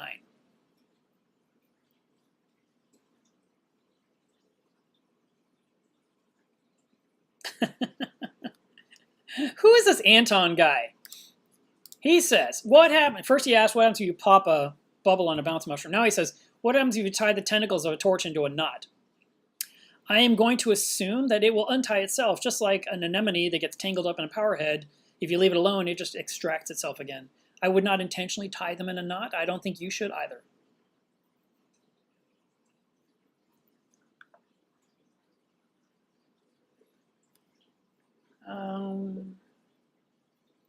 Let's put the reef back on here for a while. And I'll change my background to transparent. So that way it's just my head. Let's find another question. Ah, okay. Michael says, he was the one talking about losing some LPS corals. So yeah, and that's the thing. I did an ICP test as well, and I did several ICP tests actually. And the one thing that was crazy high was my nitrate, which we all knew. And it was funny because Triton has this recipe that tell you all their advice of how to solve your tank and put in this much of this solution this many days in a row, and put in this much of this solution every week, and put in this much of this, and then in a month or two do ICP again, and you'll just dial it in to actually get everything just perfect in your water. Okay, that's how they do it. And when I sent in the 2 ICP tests to Triton, the first one was their basic. I think it's called OES or AES or something like that.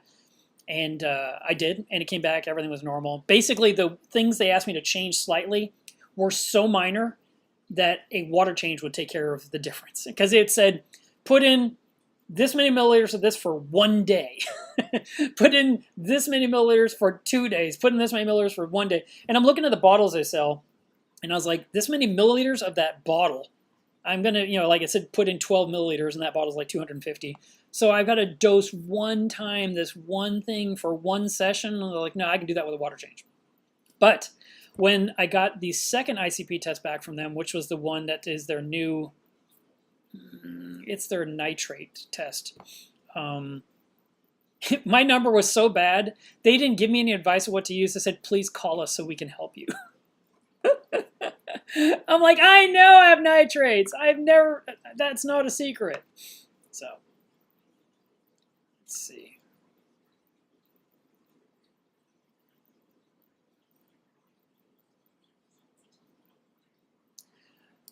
Screams Reef says, I put a wrasse in my tank last night and he still hasn't come out of hiding yet. That's normal. You may not see a brand new wrasse for 3 weeks and then suddenly it emerges. So don't give up hope. I remember I had got this one wrasse from another hobbyist and they had a much different light schedule than I did. Like I don't know, I guess their night was their daytime and the wrasse was used to that clock, and then my daytime is kind of afternoon to evening. And I'd put the wrasse in and I wouldn't see it until much later in the day. And it took me a while to realize, oh, it was like on a completely reversed schedule, like it came from Australia, It just did not know what time the clock was on the wall and why these lights are on so early. It doesn't come out of the sand until later. And sometimes you will get a new fish put in your tank and it may not come out for 2 or 3 days and then finally it's out. Hopefully that's all it is. And it's just a scheduling thing, and it's got to work on its internal clock to sync up with your reef's time. And maybe that's all this is. So don't give up hope yet.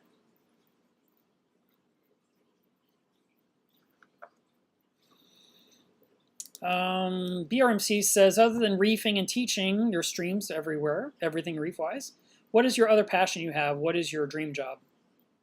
Living my dream job because I build and sell things from home, and I make a lot of people happy that way. Another passion, I do like scuba diving. Scuba diving is another one that's not easy. It takes a lot of work, but it's your life is in your hands, just like the reef is life in our hands. And every decision you make underwater affects whether you're going to make it to the surface or not. So it's not something you can be casual about. You can't be lackadaisical. You need to make sure all your gear is good, all your gear is trustworthy. You need to keep an eye on everything constantly while you're down there to make sure that you will be okay and have enough time to get back up to the surface. But while I'm down there, I love to just park in one spot and observe everything. I am not a guy that wants to cover territory. I don't want to go 17 miles to the right. I literally want to come down over a reef and just sit there and enjoy the corals and see little invertebrates come out. I really like night diving. We're using a flashlight. It's pitch dark and you are the source of light, and you shine it here and there and you see fish sleeping and you see all the starfish are wide open, the basket stars, and you can see the filter feeders coming out. Unfortunately, your light is a trick that the fish have learned, and some of the predators will wait over your shoulder and you will light up something and they'll see it and they will dive in and they will devour that thing. And you're just like, I am so sorry. That was my fault. If I hadn't revealed your location, you'd be alive today. I've seen that happen before. That's unfortunate. But I have some amazing lights. Somebody in the super chat says, tell me a story because I'm bored. Well, here's a great story. A year ago, I was diving with Bob Fenner. We went to Bonaire, which is this island in the middle of nowhere. And the point of Bonaire is you go there to dive. There's nothing else to do except drink. So you're on land, you drink, but you don't dive after drinking. So you have to dive all day, and then you go drink, and then you sleep. But we would go out, and you just, anywhere on the island, there's a little yellow rock with a name. And it might say Paradise Cove, or Angel Steps, or Turtle Creek, or whatever. That's just your spot. You just pull up, you unload your gear, and you walk into the ocean, and within 60 feet, you're in a reef. It's fantastic. I really enjoyed that because I wasn't with a group. I just had my dive buddy, Bob, and we could just explore. But when we did the night dive, Bob had his huge camera. He has like a Nikon in this huge housing with a giant strobe on one side and then a giant flash on the other, and he'd go down with his huge thing to take pictures and video underwater. Or mostly pictures, I think. Me, I put an iPhone in a case, and I got this apparatus I hold in front of me with two handles, like it's going to propel me, even though it's just a light holder. And it's got these two little lights on the top that I think were called Sea Clear or Sea something. Anyway, these things are super crazy powerful. And when I went down there with Bob, he turns on this little light, and there's this little pinpoint of light, and he swims off into the dark. And I turned on my lights, and it was like the high beams. My car was like, boom. I could see the whole ocean. I was just like, I see everything. It's like daytime out here. So I pushed the buttons on the top, and I like press to get it dim, and it's still crazy bright. But I think because I had that much light, the tarpons did not think I would be a good guy to hang out with over my shoulder to get any meals, because everyone would see them coming. And so Bob goes off in the distance, and he's just, one dot of light in blackness. And I'm just like this semi-truck going through the reef, and I'm seeing everything. But it was funny because Bob told me, stay away from me, because he wants to get these great shots. And here I am coming with all this light. And that was a really funny moment. But we had a really good dive. And I found these fantastic lettuce nudibranchs that were about that long and about that wide. They looked like a carnation sitting on. I was like, what is that? And I'm like, these are fantastic. I'm like, these are lettuce nudibranchs? Because we get this thing that looks like a worm, and these are like flowers. I'm like, wow. And so Bob's over there taking pictures of something, and he's wearing dive gear, okay? I mean, we're scuba diving. And a lot of people think of a diver being horizontal, and you're taking a picture, straight ahead. But Bob's wearing a mask, and he's got his BCD, which is the flotation vest, and he's got his weights, and he's got his fins, and he's doing a complete somersault. His feet are above his head, and he's got his camera, and he's doing this rotational turn, and he's trying to take pictures of some red thing on the side of something made of concrete. And I'm like, Bob, come look at my lettuce nudibranchs. And he's like, oh, okay, just a minute. And he keeps focusing, and he's doing these crazy cartwheels underwater to get pictures of this red thing he found. And what it was these really cool teardrop crabs that are red and purple. They're gorgeous. I've never seen them in the hobby. I'm like, why have we never gotten these? These are awesome. I want, right? So what we did is we traded spaces. So he came to my lettuce nudibranchs and took pictures of those. I went and got great pictures of those teardrop crabs, those hermits. And, I don't think they're hermits. I think they're crabs. Such beautiful critters. And if I ever get around to editing all that footage from Bonaire, you guys will get to see some of it. But that was a lot of fun. And I ended up, after he spotted some things for me, then I could see them everywhere. It's like initially you go out there and you see some sleeping fish, and you see some corals that are closed down, and you see some corals that are open, but you can't really find any critters. And I'm a huge critter guy. I love the invertebrates. And after I saw a few things, now I could spot those little guys in a lot of places. And I'd find arrow crabs down inside tube sponges or vase sponges. And I could spot lionfish that normally I would overlook because of the way they were hiding underneath the rockwork. And I was getting better and better. I love night diving, so that's my passion. But I get to do it so rarely. I mean, a night dive is usually a specialty dive. It's not a common one. Usually you have to have extra people with you because they don't want to take the boat out because you need enough people on the boat to justify the trip.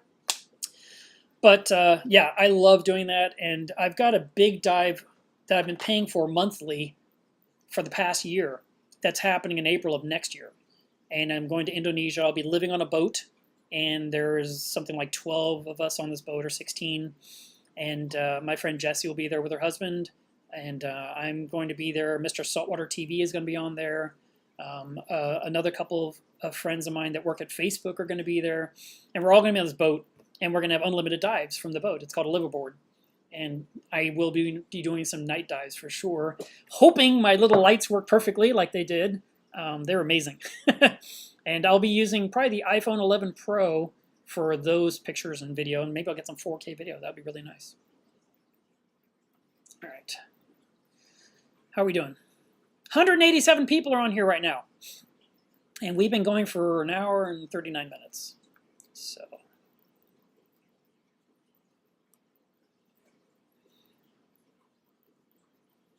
what I'm doing is I'm looking for the next question, and I'm kind of reading what your comments are too. I don't want to ignore anybody.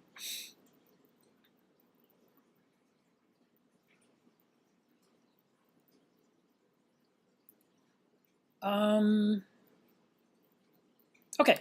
Lucas says, last week for 6 days, I wasn't able to do anything around my reef except for feed the fish. I didn't even clean the algae from the glass. The corals, the acropore just exploded with growth and polyp expansion. That is very normal. When we take our hands out of the tank, the reef does so much better.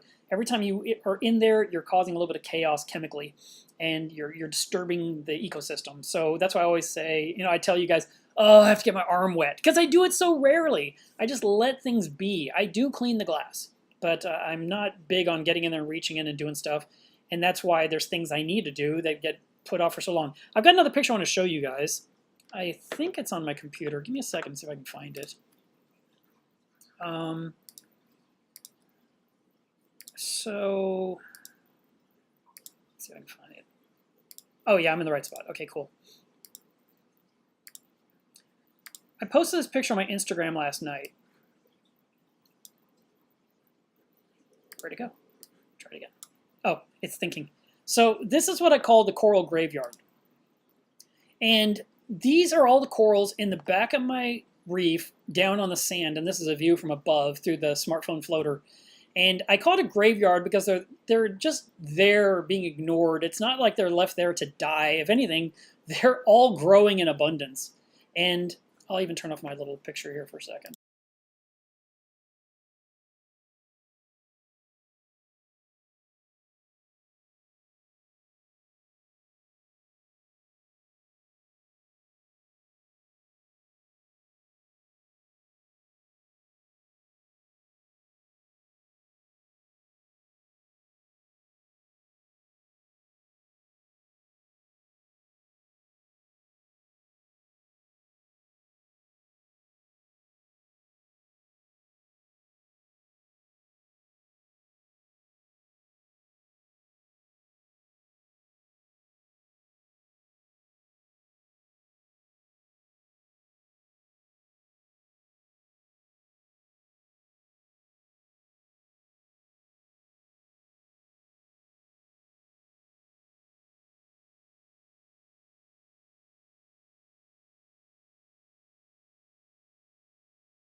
And just me.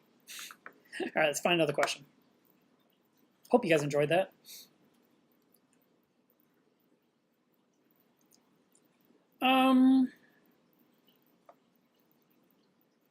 Michael's saying with the new MP60, actually, you can go into Mobius and downgrade the software to connect them to EcoSmart Live if everything you have is still on ReefLink. I could, but I plan to just try the Mobius and see how it goes. Like I said, I've been using Mobius on other items anyway, so it's not. I don't need it to be on EcoSmart Live. I'm just used to it. But EcoSmart Live has always been a little cumbersome to program. It never felt intuitive to me. Daryl says, what are your thoughts on dosing iodine based on ICP tests showing that the system was low? Well, you definitely want to use the right amount to bring it up. And so if you were to dose iodine, I don't know what brand you're going to use. Like, for example, if I use Lugol solution, it's 1 drop per 50 gallons once a week of Lugol solution, which is a very concentrated iodine. And if you your iodine was whatever it was, I don't know if there's an iodine calculator out there that can help you. I mean, there must be. But if you knew what you're shooting for, it would be really useful. If you've never dosed iodine before and now you're starting to, then I would dose what I just described, 1 drop per 50 gallons once a week. And then after doing that for 4, 6, 8 weeks, see how the tank does, number one. If everything looks completely normal or slightly improved, that's a good sign. Then maybe do another ICP and see if you've got it to the right level so you don't overdose. Because I'll tell you, if you put too much iodine in the tank, you will definitely affect the fish in a bad way. So we don't want to go bonkers with that stuff. You have to be very careful with it, very judicious, very cautious.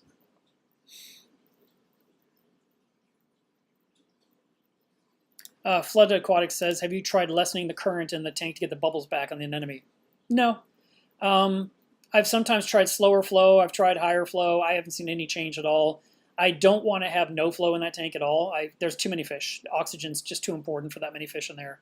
It's just 60 gallons. So with 12 clowns and 4 bengais and 2 gobies, I want to make sure they're all taken care of, and that flow in the tank keeps the surface rippling and the tentacles do their thing. And you know what? That flow isn't everywhere. The main part where you see the activity is directly in front of the MP40 blowing straight across the center. And those guys are moving. But there's anemones way down at the bottom, there's anemones on the back, there's anemones at the top, and there's anemones down deep in the rockwork underneath other anemones, and they don't have bubbles. So I don't know that slowing the flow would suddenly make that all change at this point. Like I said, I've tried different tests for durations, and I never saw any changes. So I'm just going to let them be what they are. And then I see Andrea answered Mr. Reef Buster's question. Thank you, Andrea. I appreciate that. AJ's on here, or was. He's one of my friends locally.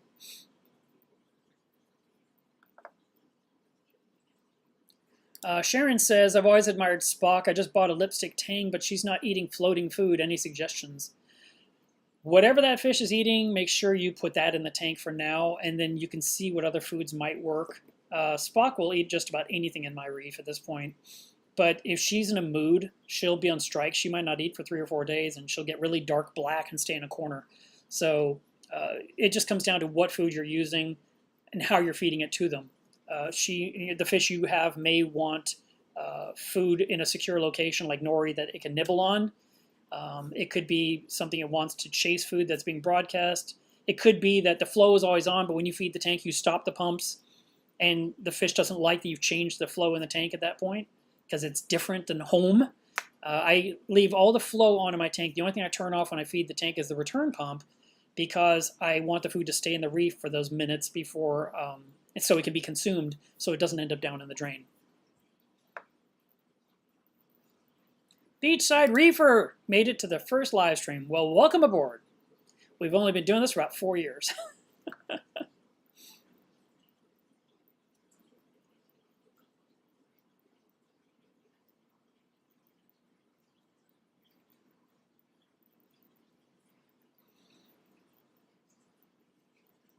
Mason says, I'm just curious, why do you let your nitrates stay so high? I don't. I literally don't want them to be high. What happened was, initially, years ago, I thought my nitrates were nice and low. Turns out the test kit was lying to me the whole time, and they were crazy high. And then I was trying different products on the market, like Nopox, like the Brightwell Export Brick. I tried different things trying to see if they would work to lower my nitrate, with no success. And so really my solution is going to be massive water changes and vacuuming the sand bed that's so old. And as you could see from the coral graveyard, I can't even get to that sand for the entire back of the tank, which is 7 feet long, because it's just covered with corals that are growing on top of corals. And I have to literally remove all those and put them in a container, like a big cooler, to vacuum that section of the sand bed. But no, it's not that they were intentionally high. I just didn't know they were. And then I was trying these different products on the market. I used a lot of Nopox. I mean, 5, 6, 7 bottles of that stuff, and it's not cheap. And all I got was a ton of pink slime growing everywhere in my system, including inside my Vortec pumps. And my phosphates bottomed out, but the nitrates didn't budge. They were like, nope, we're not coming down, which is weird because it's supposed to be nitrates collapse first and then the phosphates chase. But instead, I was getting really bad situations with my corals because I was losing phosphate too fast, and I still had the high nitrate. So the question is, I'm still working on it, and eventually I'll get it under control. And then I did answer this question before, but BRMC, thank you very much for the super chat as well. I just don't know of another job I'd want to do instead of this one. The beauty of being able to work from home is wonderful, and a lot of people are getting to enjoy that because of COVID, but that's going to change. Not for me, though. I will continue to be working from home. The only difference will be, hopefully this year, I will have a new workshop out back that I can go do my work out there and then come inside the house, and it's a house with a reef tank and not a place of work.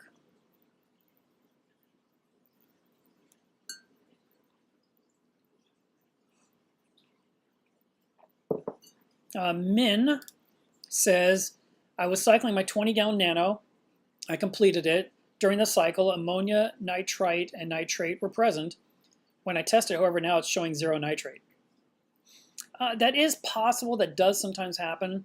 And, for now, that's okay. As you add livestock, your nitrate will just gradually rise a little bit.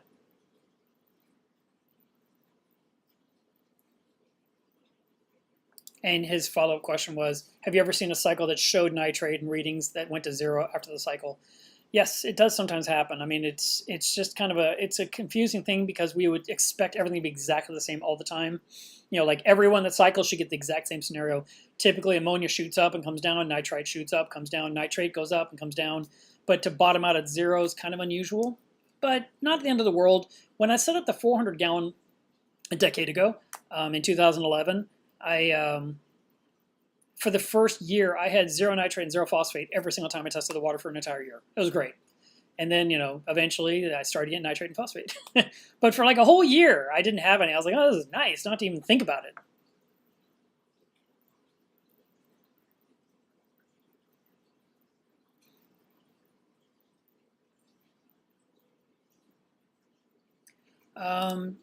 How, I think is your name. Do you have any gap between your tank and your stand? I can slip 3 sheets of paper, printer paper, under a 1-foot section of my 210-gallon, about 6 inches from the corner. I think with all my tanks, I could probably find a spot where I can slide some paper in between. I think I've done that with the 400. I've never done it with the 60, but my frag tank does it too. It's just kind of nature of the beast, how these things sit in their trim and how they sit on the surface, whether it's foam or plywood or a wooden stand. So that can happen. Certain tanks need more support than others. Commonly, a lot of glass manufacturers focus on the 4 corners being really well supported. And while you do need support in the center, they act like it doesn't matter. I know when there was a whole hubbub about the Red Sea reefer, that people were they had this gap under the middle of their tank and they were all freaking out, and some of those tanks were leaking. They just assumed it was that. I don't know if that was the reason or not, but it is a thing. It does happen. But I saw an acrylic tank once. I was visiting a guy's house, and he had a lot of tanks. And I'm looking at this one tank, and it was like a 210. It was huge, made of acrylic. And the back corner was this far off the stand. I mean, it was floating. And the front corner was on the stand, and the other corners were on. I was like, that whole corner. He goes, yeah, that's never come down on the stand. I'm like, oh my God, why don't you put shims or something there? And he goes, well, I mean, it's been fine. I'm thinking, one entire corner of your tank is not sitting on anything. That is insane. So I don't know if he put anything in there or not, but that was wild. And, so I've seen some nutty stuff over the years. But if you want to insert shims in a gap that concerns you, you can put in some wooden shims. and then just snap them off to where, and then paint so it becomes invisible to kind of evenly support your tank to fill in a little gap. That's fine. It's not going to be in the underworld. Just don't hammer it in and try to really ram it up, because you don't want to cause a bulge that also creates a hot spot in the bottom of your tank that could cause it to rupture.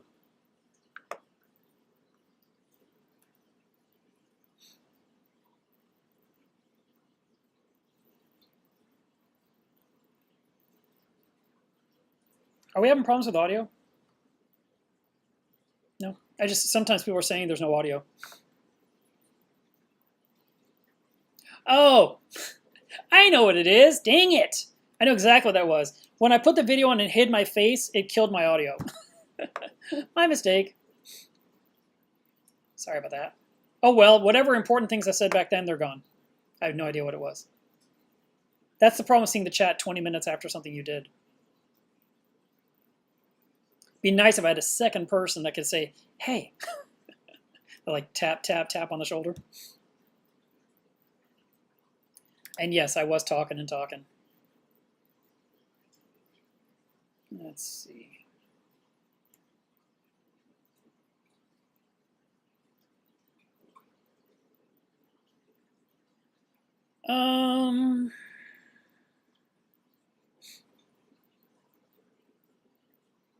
Okay, Bradley says, I have almost no phosphate, but my nitrate sits at 25. I'm currently running a 40 breeder and a 20-gallon sump, so I just do a big water change when they get out of hand. That's perfect. That's totally fine. That's not a problem or anything to worry about. Yeah, Ray, sorry. It took me a while to figure that out. Here I was trying to give you a nice thing to look at without my face in the way, and I didn't realize I was killing my audio at the same time. Lesson learned. So many things to keep track of over here. All right, guys, I think we're just going to wrap it up here. Let me remind you guys, it is Water Test Saturday. Grab all your test kits and do some testing today, because we want to know where all our stuff is. Also, today would be a good day to clean your protein skimmers. We have a lot of rain here currently. And in case you are new to this channel and haven't heard this before, when the weather changes in your area, it can cause your protein skimmer to overflow. It's a barometric pressure change that happens outside your home, and it affects the protein skimmer in your home. And so you may have a collection cup full of goo, and the skimmer goes nuts and dumps all that back into your reef. That is unfortunate. So whenever you see a storm coming, if there's one coming up soon, dump your collection cup and put it back on the skimmer, and so that way at least you're not going to dump that back into the reef. But you can always clean your protein skimmer really well. Like today I did. I cleaned the body of the skimmer with a toilet brush. I took the cup off and I cleaned it completely and dried it, which I never do.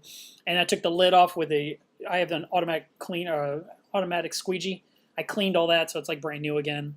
And now I see nice white foam in the neck of the protein skimmer. I will do my water test here after the stream is over, and I will be checking alkalinity, calcium, magnesium, nitrate, phosphate, salinity. I'll take a look at the parameters on the apex to see how temperature and ORP and stuff like that is. I'm going to go ahead and change the carbon on my reef. It's been weeks since I did that, and I actually turned the reactor off a week ago, so I need to remove it anyway because the water's sitting stagnant in there and is anoxic and will smell terrible. But I will remove that and clean it, and just kind of make sure I'm on top of everything to make sure that the tank is nice and healthy. And I recommend you do the exact same thing for your tank so that your tank can be healthy too. Remember, water tests save lives. So don't not test. Just test. Just do it. Just do it. All right, guys. I'll see you guys later. Hopefully in the near future we'll get my mystery guest on to tell his story of what happened with his tank. Bye, guys.